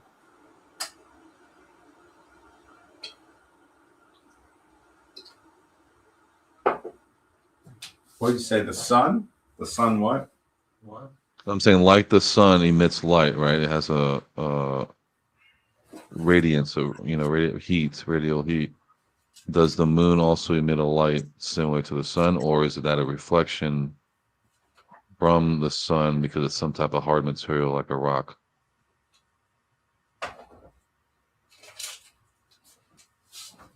Honestly, part of me says it's a reflection of light. It could be that the moon has a surface that when it's hit with light, it glows. I mean, it's an odd thing. I have looked at the moon at night through a telescope that was about 111 times magnification. And it was I think it was a reflector telescope. And it was amazing. It looked miniature. It looked like a planetary body in the sky. Now, in the daytime, I know it does look to where part of It it looks might like match the blue sky exactly. It looks behind. completely different. Exactly. Yeah, so I'm saying that there are different times where it looks different. Also, I've seen Jupiter, Saturn. I was definitely into astronomy, and I've seen stuff by looking at it in the sky. Now, the more powerful the telescope, the deeper, that you're going to see stuff. Um, it just it really, when I think about it, it requires study. So we can speculate to a point, but we really need to study. And that's why with studying the genetics of the human and all life, and just looking at life in general, where somebody might say, well, we need to pull in somebody here who's a PhD in this. That's how they prevent and stall progress. by making it to where you don't have to have the credentials, um, like skill wise. You just need to be somebody that knows somebody that plays the authority game. And that's why we have people in government that are in positions that they don't know how to run those positions. They're puppet heads. And that's why we're seeing things like be shifted from behind the scenes. And people actually think the politicians that they see on the outside are making these decisions. Now, it could seem crazy, in my opinion, uh, to some people might say, oh, well, you're trying to say that um, there's something, what I see, is not reality. So what I see, if somebody accepts what they see as the only reality there is, that's it. You Yeah, so don't. so if I give you like a logical answer or rebuttal to what you're saying you believe it could be reflection. What if I were to say, okay, when the moon is on completely on the side of the earth that's dark, and the other side is the sun blasting against the other side of the earth, during that time when the dark side's looking at the moon, how is the sun reflecting light if it's completely covered by the earth? Bro, you over here talking about moon and sun type of stuff, right? And I'm studying Because genetics. I just gave you a logical impossibility that what you're saying is untrue, because there's no way that the moon could be reflecting light if it's on the other side of the earth that is dark, where the sun is only on the, blasting light on the opposite side, right? It's just logical. I just, you ever look, they have these special telescopes you can look at the sun. I don't know if you know about that. You got to be careful though. I haven't I looked. don't know. Yeah, I don't know why I'm looking at. Yeah, that's I, crazy. I I mean, you can look at pictures. I mean, okay, so if you go look at this right now, like on Google, for example, you're not going to show me like an actual real one. Most of them, pretty much all of them are composite art, like someone Well, animated that. you can look through a telescope. They'll take a picture and you can see a picture of it. So that's the same picture you're going to see through high powered telescopes. Okay, that's the sun, but I'm saying, do you believe you can land on Mars? Like it's a physical thing that you can land on, I hang don't out know. on. I don't know. I mean, I Yeah. look at it as that I'm trying to keep it in the science where, okay, we need to explore the ocean. And if you don't let me explore the ocean, then you're hiding something. Just the way the pyramids and Gobekli Tepe and these other ancient sites, they're not letting people really explore them the way they need to be explored so we can learn more about our history. We openly see people trying to stop it and stopping it. I mean, just destroying stuff that is irreplaceable. You can't replace some of these artifacts, any of them. And Yeah, as it above, so below. Yeah. unbelievable. I mean, So this is a very because important. because I don't know, what the hole where when they dig a hole, like the deepest one they've dug is like close to 8 miles in Russia or something. It was like a collaboration of thing, and they could not get beyond that point. And then you have these certain holes or caves in certain areas that go super, super crazy deep. Another one in Artville where this guy bought a piece of property in his backyard. There was a hole, and for years people be dumping stuff in there. But when you throw something in there, you don't hear when it hits the ground. So it's just been there.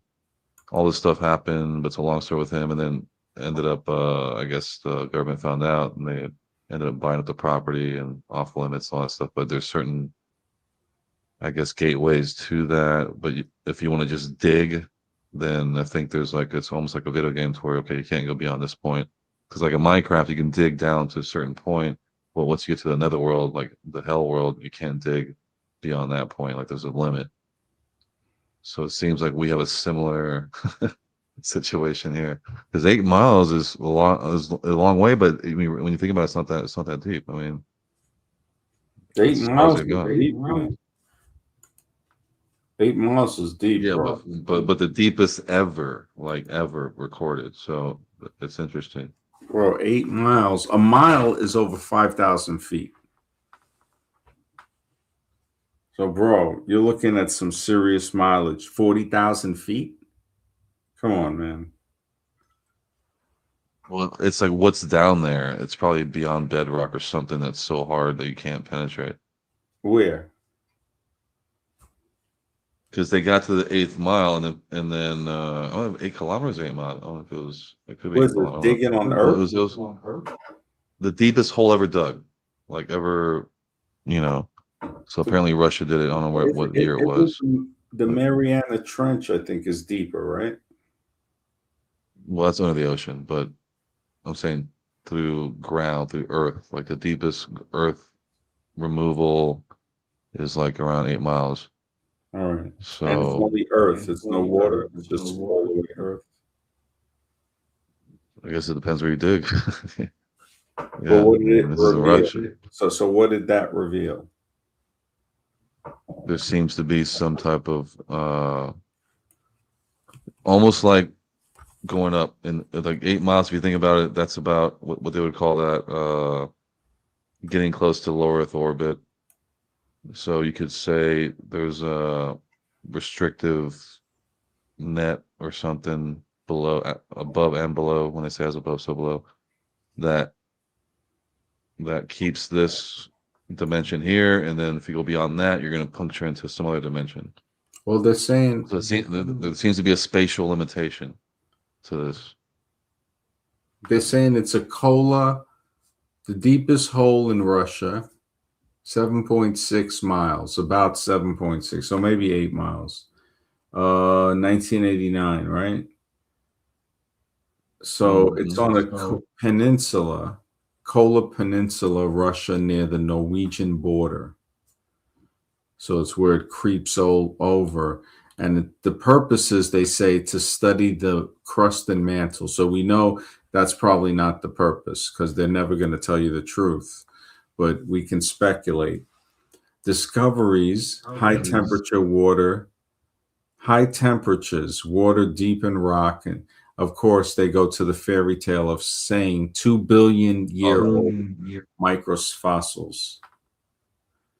Well, they're trying to say getting close to the core or something, or it gets hot or whatever. Well, they're saying studying the crust. Purpose is to study the crust and mantle, which they probably will use that as a cover to do something else. And they're trying to say that they're finding 2 billion year old microfossils, and the site is decommissioned. That's the status now. But the borehole Of itself, course, because the deeper they go, they're probably gonna go somewhere where that's supposed to, or whatever, well, or it proves something else. Who knows? this is the thing too. Them telling you that they're stopping and them actually stopping is two different things. It's Yeah, like, did they stop? Really? I don't know. I don't think so. But that's what they say they did. but it could also be a statement like, look, don't go, don't bother trying to go that far because we tried already. So don't even, Why? don't go to Antarctica because it's protected. Don't go to North Pole because it's all these things. They have all these things, so you don't go there. I mean, it's obvious, man. You can go there. Didn't that dude go there? I'm saying you can go there, but you can't explore. Like, they're not going to cut you loose. It's a Didn't controlled. Homeboy go there, man? Yeah, but you only get to hang out in basically the front area of the whole thing. You can't go in and go past a certain area and explore, obviously. So there's none of that. You can go there and walk around and look around, but you're not going. You're not going to be moving anywhere. I mean, you're staying right there.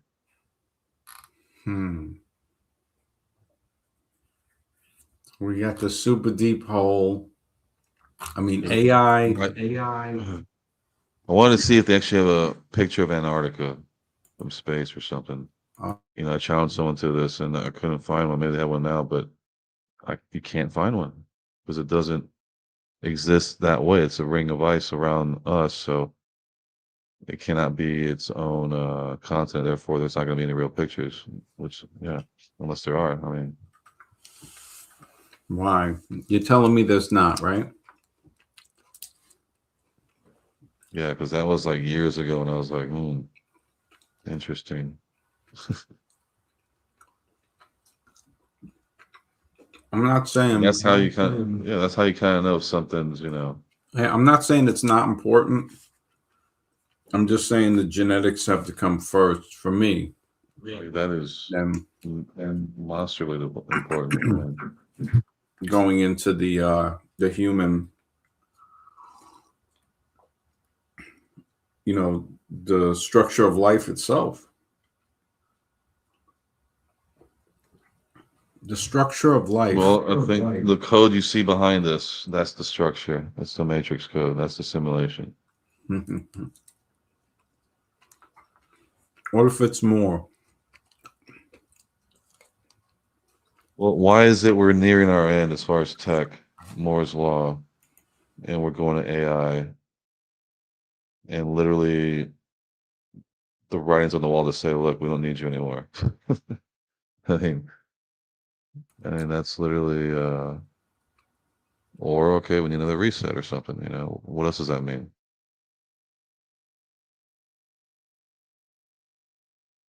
I mean, doesn't it seem like it's nearing a means to an end? There's a means to an end of this for some reason. Yeah, maybe it's a purpose of learning. Learning not to be an idiot. I said, look, pay attention to what's going on. You can make the world a better place. One lady told me, she said, look, if you're intelligent, that's great, but it comes with a price. You got to help people. If you don't help people, the price is it'll drive you insane. And you look at a lot of intelligent people, they're almost insane because you got to help people. You got to gift. Exactly. You're right about that. That's a kind of, I have a very similar feeling to that, to where it's like, damn, man, I should be doing more. But Alex June got a question. He says, can we trust AI answers over a textbook scribe? Currently, right now, I would not, because we had to talk about this earlier, that there needs to be a safety mechanism in AI to where if it doesn't know the answer, there needs to be a fact check or something. But no, from what I've tested, I've asked it certain things and it kind of just made stuff up. So I wouldn't, you gotta kind of fact check it. Like you use it for reference. Okay, it said this, but then you have to go double check it to make sure that's true. So for now, just use it as a quick thing, but don't take it 100% true because I ran into that problem several times and I'm like, man, this is a problem. This is going to be a big problem. The fact checking is going to be an issue, big issue in the future. So if it, that's a business idea for anybody. Yeah. Get in the AI fact checking, Yeah, definitely. So it would make sense to make another AI to fact check the AI that's currently happening. Something like that. Yeah. Or just do the research. I mean, that's what I would do. Like I was saying with the other study on the mectin that I was talking with Mr. X about, that they gave to the cattle, and that I looked into deeper of what it did, and I found out that it did some really crazy stuff, something like that very needs to be studied in depth, of why this effect happened of it turning the cow patty into like a solid structure like stone, to where the grass wouldn't grow over it and it stayed like that. And that came from GMO. That's GM, straight up GMO. Yeah. well, no, it came from, they say, given that the medicine that they were saying that people could take instead of taking the jab. So it was like the last part of the word was mectin. So it basically, Oh, okay, okay, yeah, all right.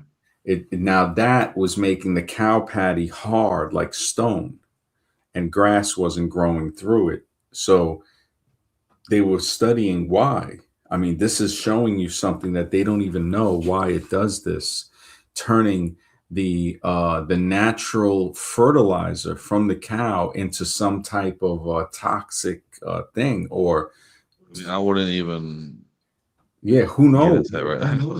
Exactly. Yeah, Right. that's Yeah. yeah. Yeah, but thinking about that, it's saying there's so much stuff that, like how what Alexis was saying, is like, how do you know if something is true? You have to go really deep into that.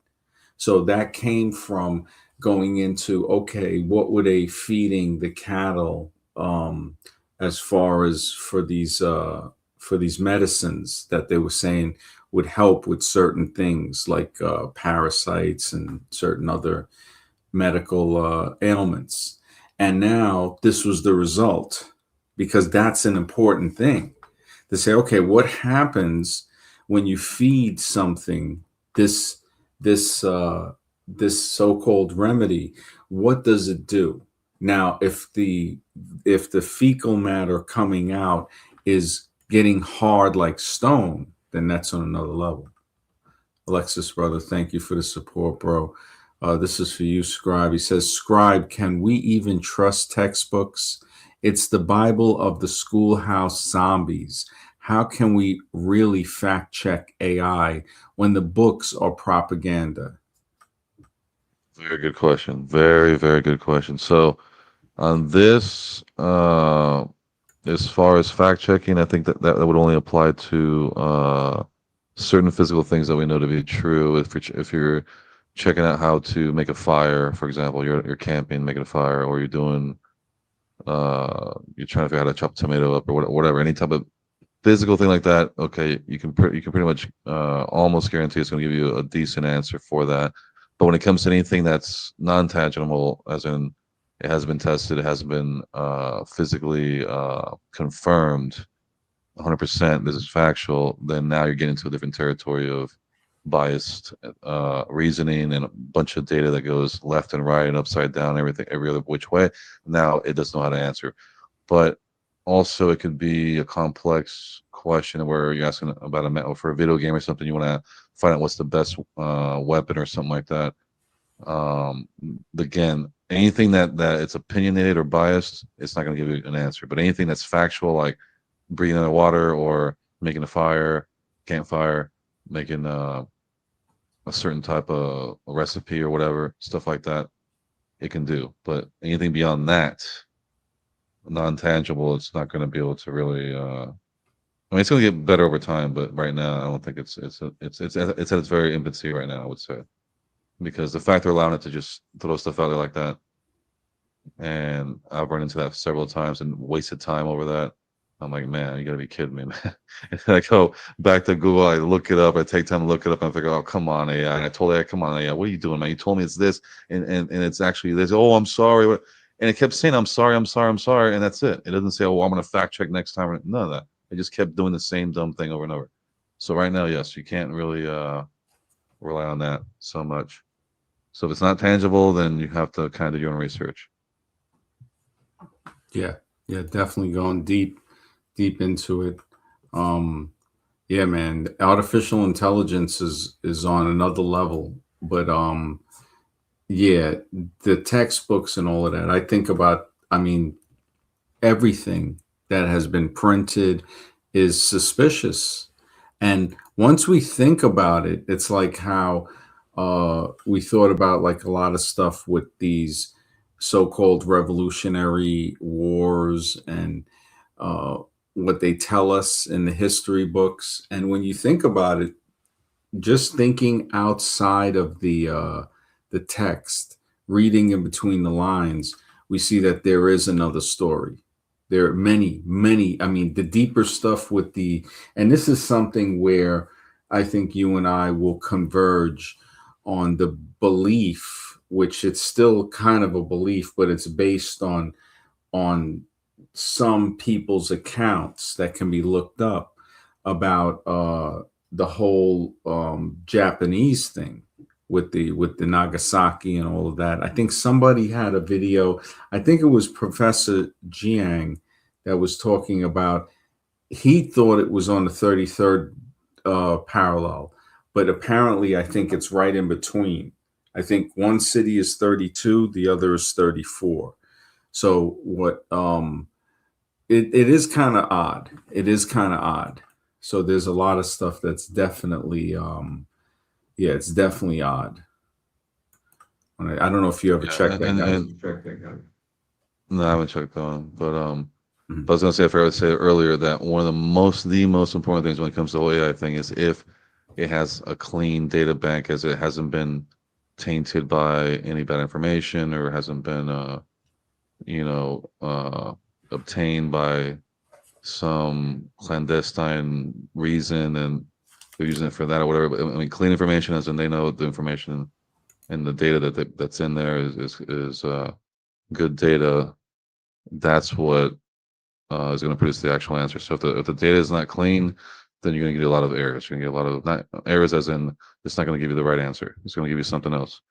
So I think there should be a regulatory factor that if you are going to use AI, it has to pass a certain uh, I guess you would call it accuracy threshold or IQ threshold.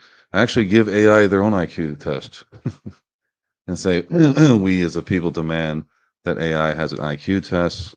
If it passes a certain amount, you know, we'll consider it. If it doesn't, then you have to fix that until it does. Because I think a lot of that stuff needs to happen as well for it to thrive. And as well, all these AI systems are being used to, for cars, planes, helicopters, drones, whatever. So if that data is not clean, or if let's say you're in a car and the car, it's an autonomous car and it doesn't have the exact correct, reflex action for that millisecond to do the right thing, to turn the wheel, to stop, to brake, whatever, that's that's your life right there. So, depending on how clean the code is, it's pretty much mandatory.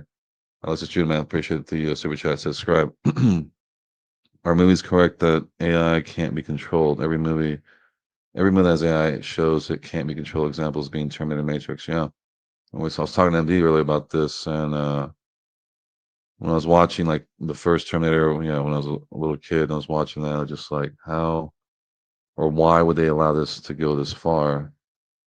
And there seems to be some type of an agenda with that.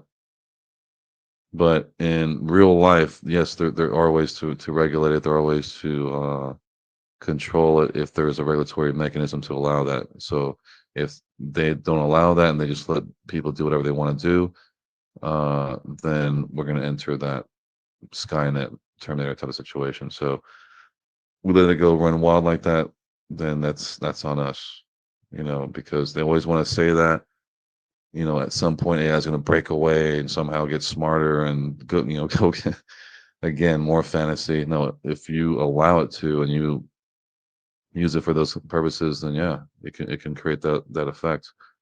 But that's the threshold. That's like, where do we draw the line on this AI before we end up being the ones, that have to take the cost for that, So yeah, that's a deep one, Alexis. That's one that everyone's wondering about. I wonder about that a lot. Like, how far is this going to go? To what end? You know, at what point are we going to be dehumanized till we can't even, we already see it happening where, you know, it's hard for men these days to be men because just basic stuff isn't apparent anymore. So now everything needs a handbook now. So it's crazy. So now AI is your handbook, and now if the AI doesn't give you the right information, that's yeah. I don't see that being good for the next generation of people relying on AI to where it knows everything. And well, like I said, I had to fact check all this stuff on Google, and even then, it's things we're asking too much of it, and especially if it's a biased question, you're asking it, what's the best of this or best that, or what's the best thing for this? Yeah, it's going to have some issues, depending again on the data set you're getting it from. So I'm not going to say all AI. So again, if it's a clean data set and it's good data, then you get a much better response. If it's on a system that doesn't have they don't really check it and clean it properly, then you're not going to get the same experience. Alexis, man, appreciate it. It says, well, we rely on AI more than it relies on us. Unfortunately, unfortunately, us as humans are going to allow that because I can see people because think about it, all the products you buy, your parents buy, your brothers, sisters, it's all based on what commodity, easy going, fast. I want a pill to do this quickly. I want it now, everything quick. Yes, so that's definitely going to happen. So I think that at our own detriment of wanting, an easy life, we're going to pay for it, you know, by allowing AI to do that. So another good point. Reminds me of Wally, that movie Wally. We see these, overweight, obese people just laying down in this, you know, in this mothership thing, and the robots are coming out feeding them, and they're just laying there watching whatever on the screen, and I'm like, is that what we're gonna end up being? So that's so crazy. It's insane. It literally taken away the moral fiber and the wanting of want, like for men especially to pursue what they're supposed to be doing, what they're designed for. Now something else is taking that part over and kind of redesign us in real time as we're living. That's crazy. I mean, because we're designed for one thing, but now we're being exposed to something that's artificial, that's taking away all of our internal intuition and pre-installed memories that we should already have. Like, and I think that's where like the insane burst, amount of people have autism now is through the roof, insane. So I think there's definitely some stuff going on there. So yeah, you combine all this stuff together, and it's a lot to take in, and how it's going to affect the economy is going to be a whole different reality. Yeah, I mean this is going to be an interesting change, but yeah. So if I could recommend anything, I'd be like, don't give it uh the full trust. I wouldn't give it the full trust, even when it's even more modernized and polished. You really got to know what's going on because a lot of these systems can be persuaded, code wise to do a certain thing or a certain pattern or a certain outcome or whatever it is. So unless it's your own AI and your own data, then I wouldn't trust it the same way. And even your own stuff, you have to, make sure it's clean. And Alexis Chin, man, he's going off right here. Appreciate it, bro. He says, "Will the brain chips Elon is going to install in humans turn us into AI?" Yeah, AR. I mean, yeah. I have a lot to say about that guy, but the fact, he's doing that. I don't know. To me, it seems like it's old tech to have to go and implant that thing to the brain. It seems like a very archaic version of what they want to do. It's probably more uninvasive ways of doing this surgically, and where it doesn't have such fatal side effects or flaws or whatever. But of course, we're gonna start Frankenstein, whatever he did with pigs at first. Now it's humans. Um, I would think that would be the true civil war. I'm gonna call it civil war is once people have to accept an implant. Yeah, that now you're going into cyborgism, which is a whole different outcome. And a lot of movies do show that, which that's one of the ones I fear the most, obviously. But I mean, even discussing this now, it's like I'm just waking up into a nightmare that I thought was reality, but it's something else. But at the same time, we're empowered to be part of this thing. So it's like, okay, just it's happening, just play along with it, but at the same time, yeah, be smart with it. Um, yeah, the Elon thing and all that stuff. And that's another thing that they did in the past they were trying to do as well. So another topic we can't really discuss much on here. But yeah, all these things are leading up to all those things. You combine all these things together, it's yeah, the future is going to be very different. um, but yeah, MD, you have anything to say about that? Yeah, yeah. Thank you, Alexis, brother. Yeah, he says, yeah, I mean, Elon. trying to do this thing from what he said a while ago. I think it was a few years ago when I was like, you got to be kidding me. Somebody who wants to do something like that, how could that be good? And again, I realized just how zombified people were. Well, you People, see, he people, takes people that are extremely, handicapped, like they're blind, for example, or they have like they can't walk or some weird thing or whatever they got, and apparently it's working. But again, it's more propaganda to say, look, well, why not? Why not? If even if you don't have these things, it'll make you super smart, or make you, better, or whatever, or make you, you know, a walking, talking computer. You don't need a phone or nothing. You're just, it's implanted. So yeah, so a lot of these things are propaganda, I think, to say, look, it's cool. You can kind of like the ones where they had the chips earlier, where they were trying to spread that. But I think in Norway, or was it? I think Norway, they used it for they put it under the wrist, and then people say, look, you can go to the club. You got by taking nothing. Just put just wipe your wrist under the thing, and you're good.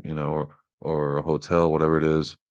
So that's how they, again, what is it? Ease of use. Ease of use. As long as ease of use, it's easier, regardless of the outcome. People will want that. They'll pay for that. Even if it has the worst pollution or whatever alcohol. That look, I just want that. I don't got time for this. I need this right now, right? So that's the attitude, and it's a I don't give a f attitude. That's it. That's how it is. So that's how we end up in these situations. But we're gonna see, because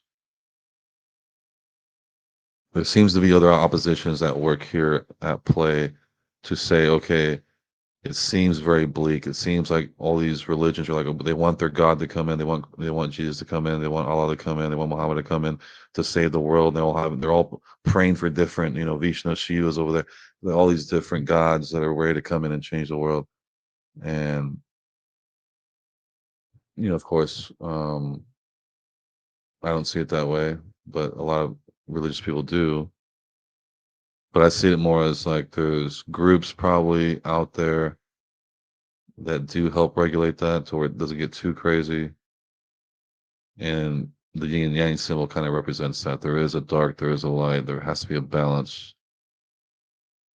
It can't all be light, it can't all be dark. So, that's really the only hope we got as far as that. But I don't know what you think about that, Andy. yeah, there's always going to be a little bit of the light and the dark, a little bit of dark and the light, like the reflection. If you got like a shiny black car, you can always see that reflection on it. And that is like, when you think about even a reflection, is that in the third, second dimension, fourth dimension? It's like, where's that coming from? You know, it just, Alexis, brother, thank you for the support, bro.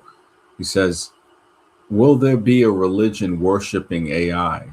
Are there people who see AI as our God? In my opinion, yes. I would think that, just in my thoughts, in my theory, from what I see, if somebody, basically how you're asking, um, I would say that, I think people are already worshiping in a way that some might call it worship, some might not, but it's definitely a form, what I would say, of daily ritual at the least. And people who they've already made movies and stuff like AI generated and animated that try to deify robots. Yeah, there's definitely stuff out there, man. What do you think about that? Describe. Yeah, I mean, they already have apps out there for several years now, I think, with the religious thing. And what was I gonna say? I was gonna say something earlier. But yeah, so that's pretty much common now with that. And but well, yeah, that's what I was gonna say. So leading up to when that takes over, let's say, the political side, where now we no longer have a human president. Now it's an AI president or something like that. That's when that, as well as a religious AI version, you combine those two things, and now it's true. Now you're truly in the matrix at that point. Now you have all these AIs confirming with each other. Yes, this is the right way. Yes, correct. This is the most sophisticated, logical, high tech way to do it that no president or no human can think of. This is how we do it. So yeah, it's definitely going to reach those heights.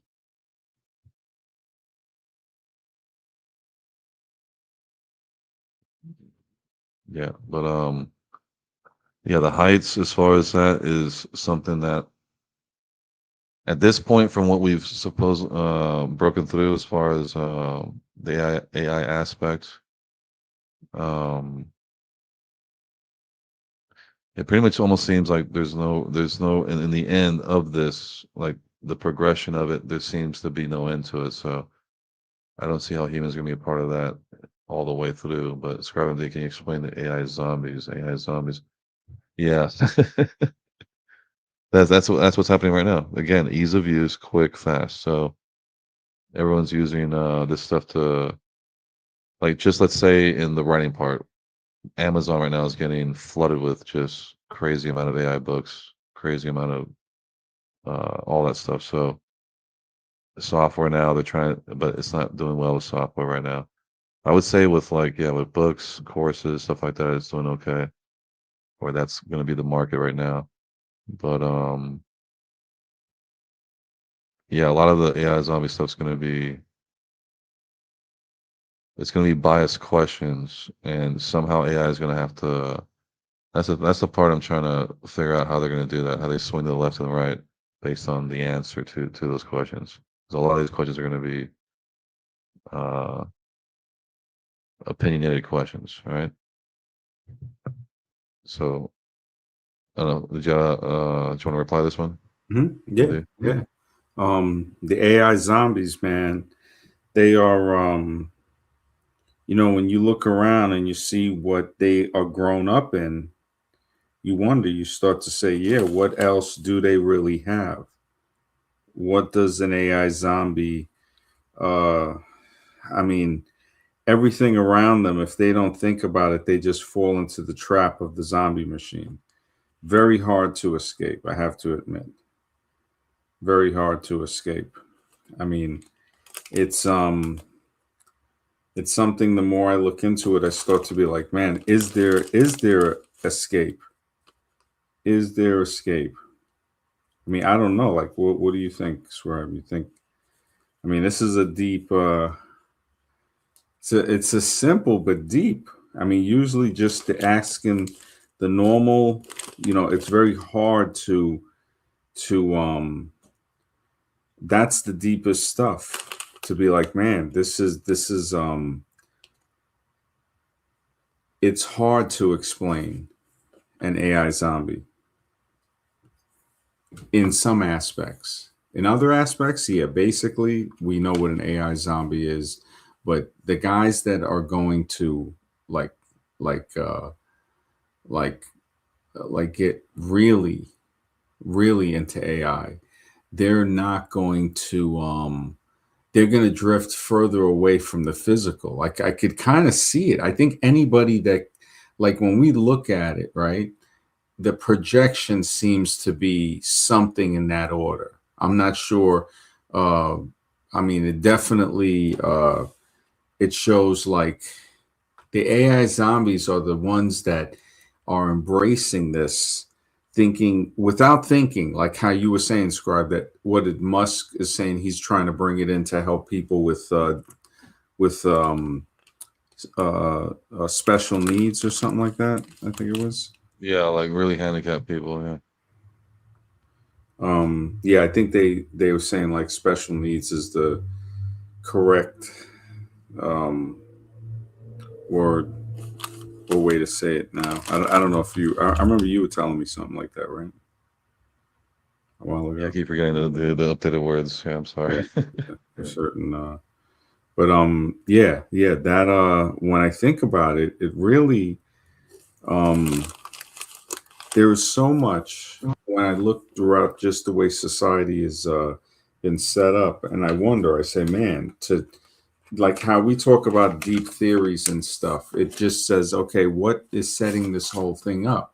Like Alexis is saying, you know, the AI zombies, man. These guys, like, and in a way, Alexis, if you could clarify, like, what particular, if there's any particular genre of AI zombie in particular that might so I can narrow it down.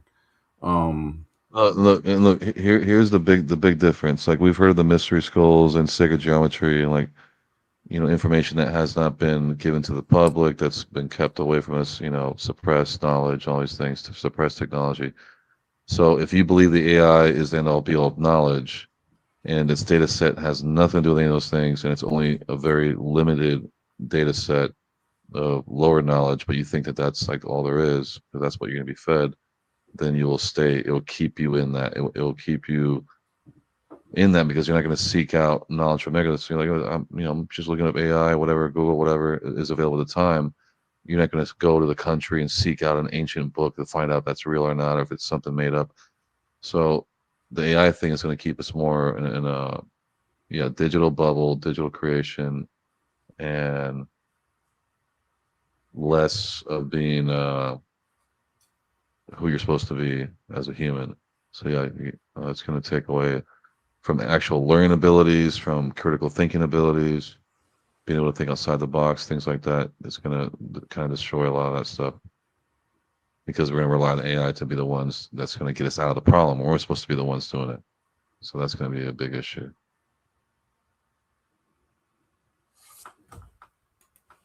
yeah. Alexis says, I mean, like, how can AI turn people into zombies?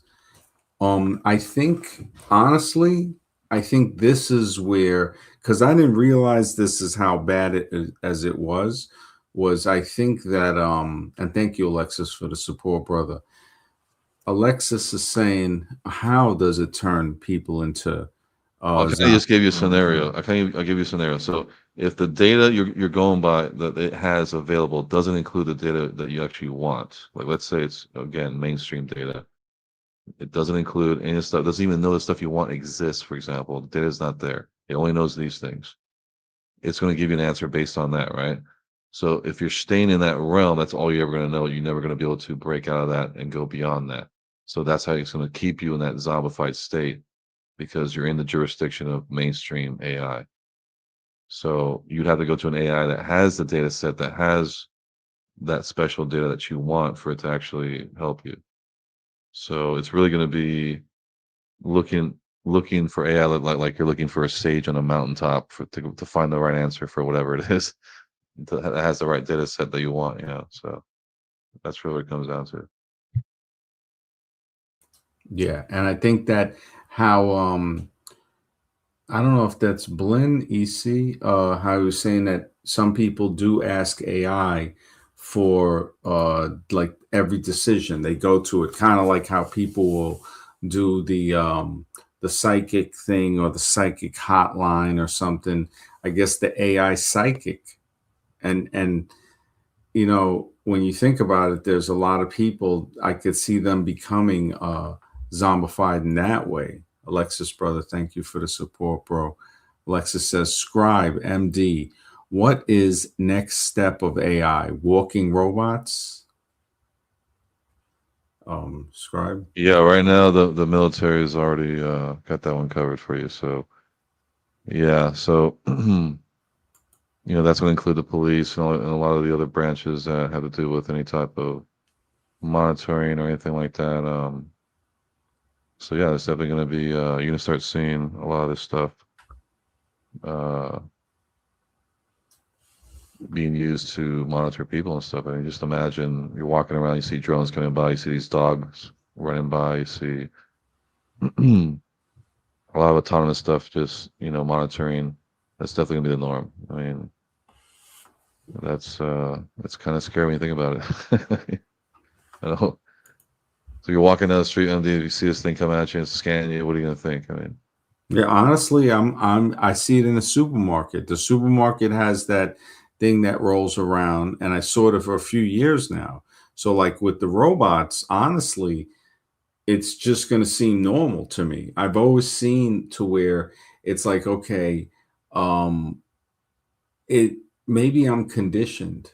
Maybe I'm conditioned to know that look, if you have to operate in within their parameters, like go to a store or to some place, what are you going to do? You know, you're in this gigantic thing called society that deals with different towns and cities and areas, counties, and stuff like that. And to understand that alone, because that's the political structure of the area, but then to understand how it works, the highways, the days that things are operating, what the manufacturing or the purposes of the city, because we see when cities don't have their major source like Detroit of what made them continuing, they just fade away. And so we start to say, oh, so industry has something to do with cities. But what is industry? Why should that have something to do with it? Why wouldn't it be farming or something like that? And the places that farm, we did see with Biden, and we saw the disaster of the Ohio thing with the train and stuff. Nobody remembers that. The zombies don't remember that. And AI, yeah, the walking robots, yeah, the walking robots are here. Boston Dynamics showed, I don't know if you've ever seen that, Boston Dynamics with the robot dogs and also different types of animals too. Different types. Um, I mean, the flying drone can pretty much do everything you need it to. If you need boots on the ground, like in a war, then yeah, the dogs and stuff like that can definitely, mhm. help with that. But like if you're in the U.S., just walking around, and drones are probably the least, you know, confrontive. So they'll probably use that, and they can scan a large area and all that stuff while if anything's going on. If a robbery takes place, they already have it scanned and everything's real time and whatever, and you can go directly after the thief or whatever and all that. You already know. So it's I mean, it's cool at one aspect at the same time, and the other thing, you're also the one that could possibly be, if some other reason or something else or who knows, whatever. But yeah, it's crazy. It's like you're now in the movie type of situation. Yeah, yeah, you Yeah, live in these yeah, you live in zones. the zone. We live in a zone where just like that movie Out of Time with Justin Timberlake, and the further you go into richer neighborhoods, the more time it takes off your arm. So with the amount that you're born with, there's no way that you're going to get to these certain areas unless somehow you acquire more time, which is almost impossible to do when being born in a certain situation. And the movie has some deep parallels to time and money, quality time of life, time's relation to life, and money's relation to life, and money's relation to time. It has some deep parts in that movie, but it shows how time can be related to distance and money can be related to distance. And when we look at it now, both are related. We see that it does take a certain amount of time to get to a certain place, no matter where it is. You're traveling, you're taking time to get there. But also, there's a cost, there's a serious cost. I mean, it's expensive to travel. So it's like that in that movie kind of set it in a way where it kind of said it, openly, because I think they had already gotten to a point where I think they solved most of the illness problem, to where if there's no more illness, I mean, why not just have a paradise type of place, right? I mean, I would think Can't be so. all light. Can't be all light. Yeah. Yeah, to think like, why not have a nice area that is like a paradise like, and you can't make the whole planet that way, but at least to where people will be like, you know what, this is an example that we can strive towards. And that I'm surprised that we don't see that. Again, I can't just say I'm surprised because we know that there's other stuff underneath the scene of what we think is happening on in all societies. In all what we see in the open, that is just that is part of the script. That is part of the script. I mean, I can just see ourselves with our cars, and our cars are doing like its own thing through AI, and you're somewhere, drops you off somewhere, and you're doing something, and you're talking back and forth to it, like, hey, I forgot this, go over there and make sure this, whatever, and it goes in, and the lady comes out, puts in the car. I mean, just crazy stuff like that. So basically, your car now is also going to be part of you, like your phone.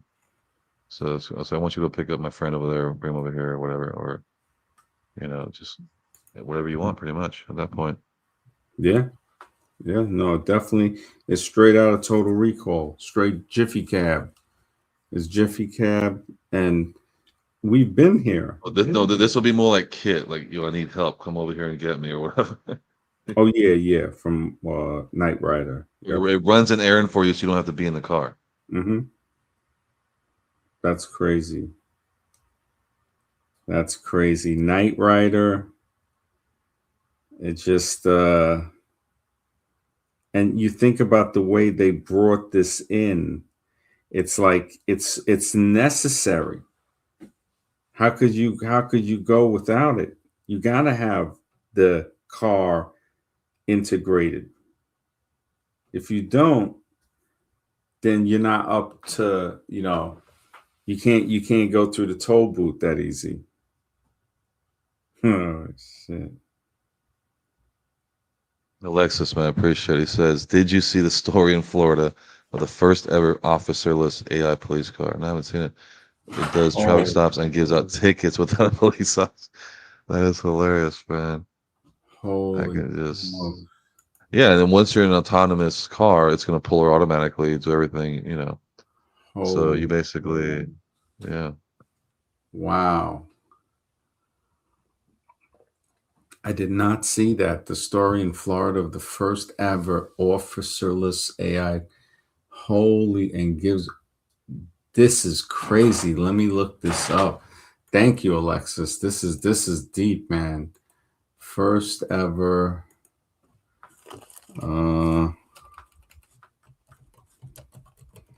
AI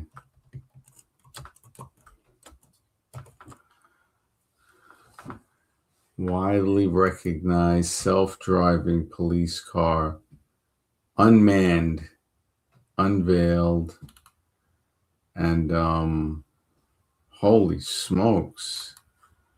This is crazy, man. This is RoboCop.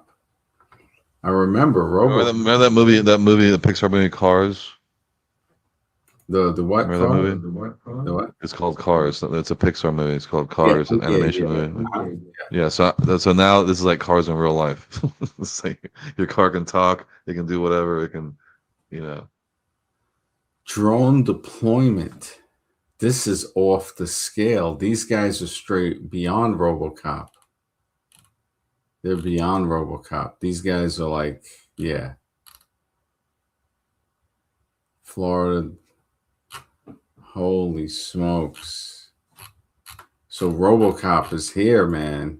Alexis, yeah, you're right, bro. This is crazy. It is here. So let's just say 40 years. In 20 years. People are saying in 4 years. In 2030, it's going to be off the handle. Straight iPhone city. They want to have the implantable iPhone, I think, by then. And they were talking about that years ago. That's crazy, man. That is like, holy smokes, man. Giving gives out tickets without a police officer. This is like, holy smokes. Thank you, Alexis. This is like, this really, I'm like, wow. People don't realize how serious this is. It's like how you were saying, it's like, yeah, what are you going to do when you see something like that? It's kind of almost to the point where it's, what was that movie, Judge Dredd? There's so many different little parts in movies that kind of show what's happening. It's ridiculous. Oh, Minority Report. I mean, that one really hit it Mhm. hard because they're saying that not only is it looking you, facial recognition, it's actually scanning your iris. So now it has biometrics on you. Now it knows everything at that point. So if it can scan your iris, it has a much deeper data set versus facial recognition. Facial recognition can sometimes be wrong, whereas the iris is much more, yeah, it's much more of a guarantee of a hit. They have so much recognition, it's probably ridiculous. Facial, iris, the gait of a person's walk, vocal. Yeah, we got another Alexis, man. I appreciate the super chat. It says, keep in mind, Florida is a state pushing this ad police enforcement the most. Florida is a Republican state and says, we want less government power. Wow, that's insane. They want less government power, but yet they're going to accept. Wow, that is nuts. Yeah, You know, thanks, Alexis. Thank you, Alexis. You know what's crazy about this? How you brought this up, and I appreciate it, is that I was just looking up something on Florida and how they're saying they want less government, right? There's a story of a guy who drew a comic, and I think the name of the comic is Boiled Angel. I forgot the guy's name, from Florida. And they actually wanted to put him away. He was the first guy to get, I think it was in the 90s, he got charged with obscenity because they baited him to send the comic strip through the mail. And it just, when I think about it, yeah, you're right, man. They want less government power. Yeah, it's a Republican state. Just, I mean, I can't even believe it. It just, when I look at what, I mean, this guy was an artist. I think they banned him from drawing. Here, let me see. Artists.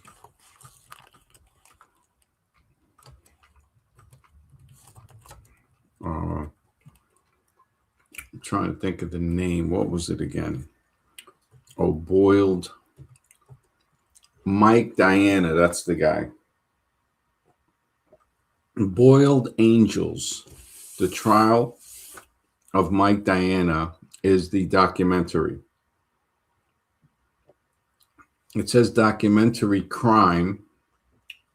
This is crazy. This is like, holy smokes. Really makes you wonder. I mean, they put this guy convicted of artistic obscenity. So what is this thing about freedom of expression and all of this stuff and amendments and everything? And you have an artist from Florida, the straight stand your ground state, putting this guy away with that. Lexus brother. Yeah, man. The fact that Florida is a republic state, man. Yeah. It just really, it's got me. I'm looking through the thing right now of Boiled Angels. Because it's funny, I was looking through it earlier, and the fact that you mention this now, because this guy is, and Mike Diana is considered an underground cartoonist from Florida, and in the 90s, he was the first American artist to be convicted of obscenity, and that's crazy. That's crazy. The fact that this guy was drawing a comic and it wasn't really off the handle, but somebody had committed some Ted Bundy type of stuff, and they found these comics in the person's vicinity. So they tried to, link it to this guy or say the influence and stuff like that. It's a tough one, man. Yeah, it's definitely a tough one. This is some crazy stuff. Yeah, it really. They say they want less government, but do they really? Do they really? Right? They say they want less government. Exactly. It just, when I look at some of these cases and say to myself, like, holy smokes, where is the justice for all type of stuff? But obvious that, again, why would there be? There has to be justice for some, justice for all. You got to have that balance, which I don't agree. I think if we had less corruption, and I think the only way is too for people to really work together with it. But again, if we go by the numbers and you see the majority of people, you just see it's just massive, especially in the city areas. You'd have to, I could imagine being a store owner. I mean, you'd have to have it to where it's almost totally automated to prevent, to protect yourself. Because who knows, regardless where you at, you anything can happen. But I mean, now that we're going into the futuristic type thing, I wouldn't be surprised. They said that they have total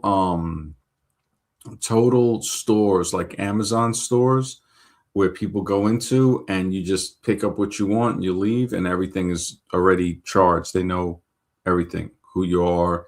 They can get to anything they need from your phone just being with you, or a credit card even, which is called a proximity hack, where they have like these wallets where you can put your credit cards in to prevent these types of hacks. It's amazing that people even have the ability to do this, that they can get information off of a card from a distance. That's creepy. And I can understand why they sell these wallets that protect, or supposed to protect, your credit cards and stuff like that. So having that, walking into these stores that are automated. So this is not even probably AI. Soon, I can see them just putting a robot in there to make people feel comfortable. I mean, I can honestly see the majority of people that people would think are people in the supermarket being robot, being straight robot, like in the supermarket. So people in the supermarket right now, I would think all of them are human. Again, when you look at people in general, who knows? But when you look at the progression of robotics and AI and other things, I could say, yeah, 25, 30 years, probably before that. You're going to have Jiffy Cab in the supermarket. It's going to be extremely advanced. And I don't even see why. I mean, they might not even have it to where they have something there to make people comfortable. It's just, look, scan your stuff. Matter of fact, you don't even got to scan it. Pick it up, leave, we'll charge you. People are just, they get into a point where every second to be whatever it is involved in what they think is the most important thing in the world is more important. So the regular stuff, like going to the supermarket and get stuff, just make that as quick as possible, but never looking at what you're getting. What are we getting? That's a serious thing to wonder, what are we getting? What do when we, we're trying to save time for what? Where are we wasting it on some other end? Or are we using that save time to relax and think, which is extremely important.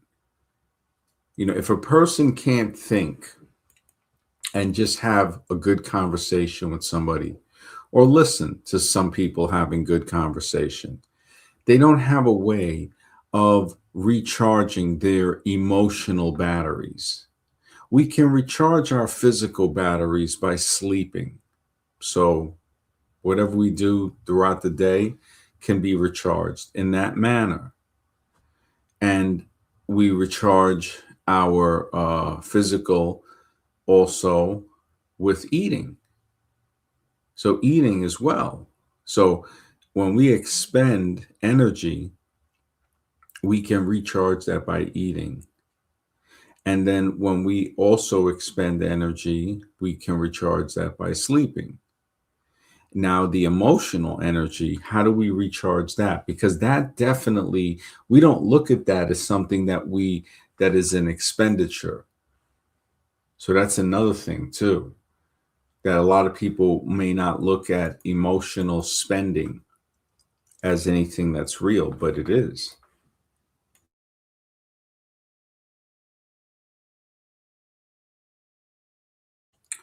I think Stripe had to break out.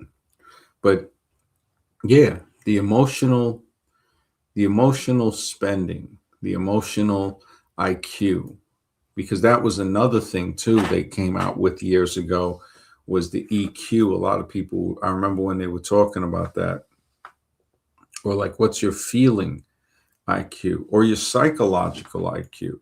There's so many different types.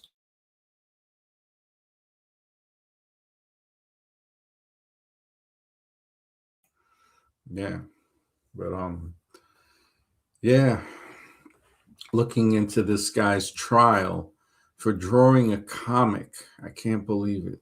This is just unbelievable. Yeah, this is on another level.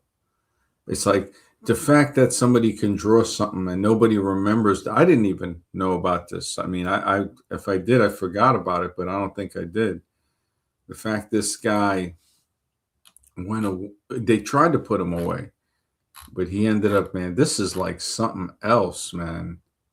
This is on another level. Yeah. Boiled. Yeah, this is, yeah. I don't know what to say about this. Artists. So the only cartoonist to be convicted, that is crazy, of artistic obscenity in the USA. So much for, where are all the people with the freedom of expression, with the amendments, those guys that try to talk about these are the things that it was built upon, right? When you got this guy here that they just, oh my goodness, that's crazy. That is just crazy, man. And that is like Alexis is saying, yeah, they want less government power. It's just, yeah, it's always something. Yeah, it's clear as day, especially with this thing about this guy, and then a few of the other things. But that unmanned police car, yeah, man, unmanned. They were saying Miami-Dade Sheriff's Office. So I think I don't know if this is a different one, but then there's probably a few of them. It's saying drone deployment in active situations, active shootings. Vehicles can launch a drone. Oh, they're getting straight. This is beyond RoboCop. This is some Predator RoboCop type of movie. AI functionality. The AI driven system can detect, identify, and alert human officers to suspicious activity. Wow. Such as individuals in restricted areas on or areas or on rooftops. Wow. That's crazy, man. This is, I mean, in some sense, yeah, it's good. You know what I'm saying? It definitely can, but again, it goes back to, okay, where's the person that's fine tuning it? Where's the person that's fine tuning it? That's very important. The cost, the purpose, handle routine patrols, act as a deterrent, and assist with rather than replace human deputies. Hmm. And of course, it was donated. Wow, the initial unit was donated by the policing lab, meaning it was acquired at no cost to taxpayers. Oh, these guys definitely got something else. They got something else behind that. That is so true. Yeah, they got something else. These guys who are doing the they call it PUG, Police Unmanned Ground. So patrol partner. And then in October 2025, this is in Florida. Wow, this is brutal. Yeah, this is some brutal stuff, man. These guys are not, they just, yeah, Florida, man. It's like you said it, man. Wow. Wow. So there is the first drone. The first, this is amazing, man. Holy smokes. AI police enforcement. Holy smokes, man. And the offer, man, this is like unbelievable. I'm looking up more and more about this right now, and it's just like, you got to be kidding me. This is RoboCop.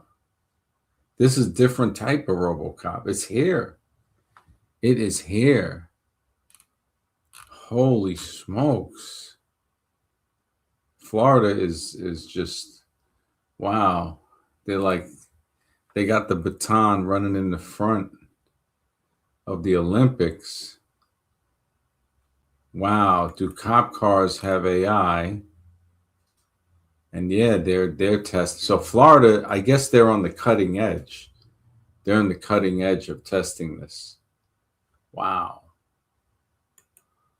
Just we are in RoboCop City. So the truth about artificial intelligence, another truth, are saying that and this is the scary part. This is the scary part, you see, yeah. This is scary. Yeah, it makes you wonder. It really makes you wonder, man. You know, I think about it like, wow. Yeah, yeah. This is to a point where, what is a person to really do? I mean, the first thing is becoming aware, is saying, okay, because basically a lot of people, once they're right at this stage right here. So they're just popping up. Most people ain't even there. Most people are here. Most people are still in the pod, sleeping and just happy. You can't even convince them that they're in the pod. And then once they realize and they wake up, they're like, wait, what? And they hear, and then they turn around and see. They turn around and see, and possibly forcibly into reality. Then when they got to go back, now it's a little bit better. They got to plug back in. At least they know, okay, whatever. But I mean, that's some scary stuff to realize. To realize, yeah, and the people don't care. The people do not care. They can target anything, anyone they want. They can put settings, and nobody cares. Yep. The people are straight on another level of apathetic, just forward motion on autopilot, sleepwalking through society. It's definitely, I think about it like, wow, that apathy, the laziness, sloth, the diversion of entertainment is so easy to push people. So easy. And I can understand learning stuff all the time. Yeah, you might want some distraction or some rest or whatever, but it comes also at a point where you say, yeah, man, you can't have not mind numbing stuff. And a lot of the younger generation, I think that we don't realize, like, or maybe some of us do realize it, that how brainwashed the younger generation is getting hit constantly. Alexis says it costs no taxpayer money, so the people don't care. To be honest, they probably don't care even if it did cost taxpayer money. Exactly, man. Exactly. They either way, they don't care. They are in fantasy island. They're beyond uh like to a point where it's like fairyland to it's hard to help somebody to even get to talk in fantasy island. You can meet them on the outskirts of reality and be like, yeah, or even you can go into, most of us have versions of fantasy island, but once they get deep into fairyland, that personal neighborhood, it just, yeah. Lexus says, imagine paying property tax just for you to get ticketed by an AI police car paid for by your taxes because you went 2 miles over the speed limit. Yep. Yep. Imagine that. Imagine having, you're paying. See, right there, that lets a person who's aware see how much paying for the surveillance and the basically what some would say paying for the enslavement, basically.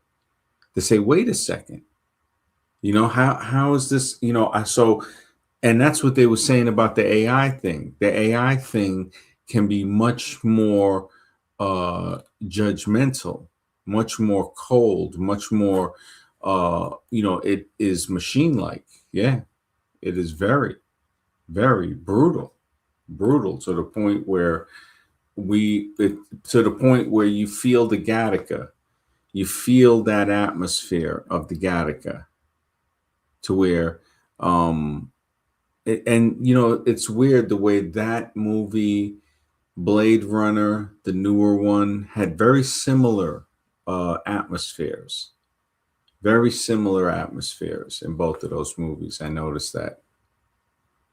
It just yeah, that whole thing, man, it's crazy. It just I'm looking up the AI, how they developed more efficient machine-like communication methods. Now, some people, think conspiracy theories exist because sometimes there has been certain things that's been shown to be conspiratorial. We've seen it with Watergate and stuff like that. People can research it and see, okay, they can see for themselves what is and what isn't. But the secret language, they say, right, with the with the AI, it was less of a secret language and more of an emergent protocol. So optimized data stream. So something like not exactly a secret language. Oh, look, they created something secret. It's more like they created something more optimized, an emergent optimized protocol, for that type of stream, that data stream. And yeah, so this was for the AI communication.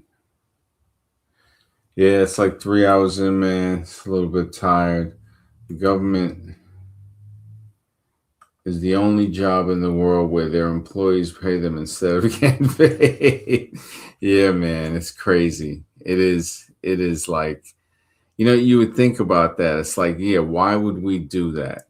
Power is such a mental game, man. It's so true. But yeah, tonight, again, we'll talk soon. Take care. Have a good one, guys.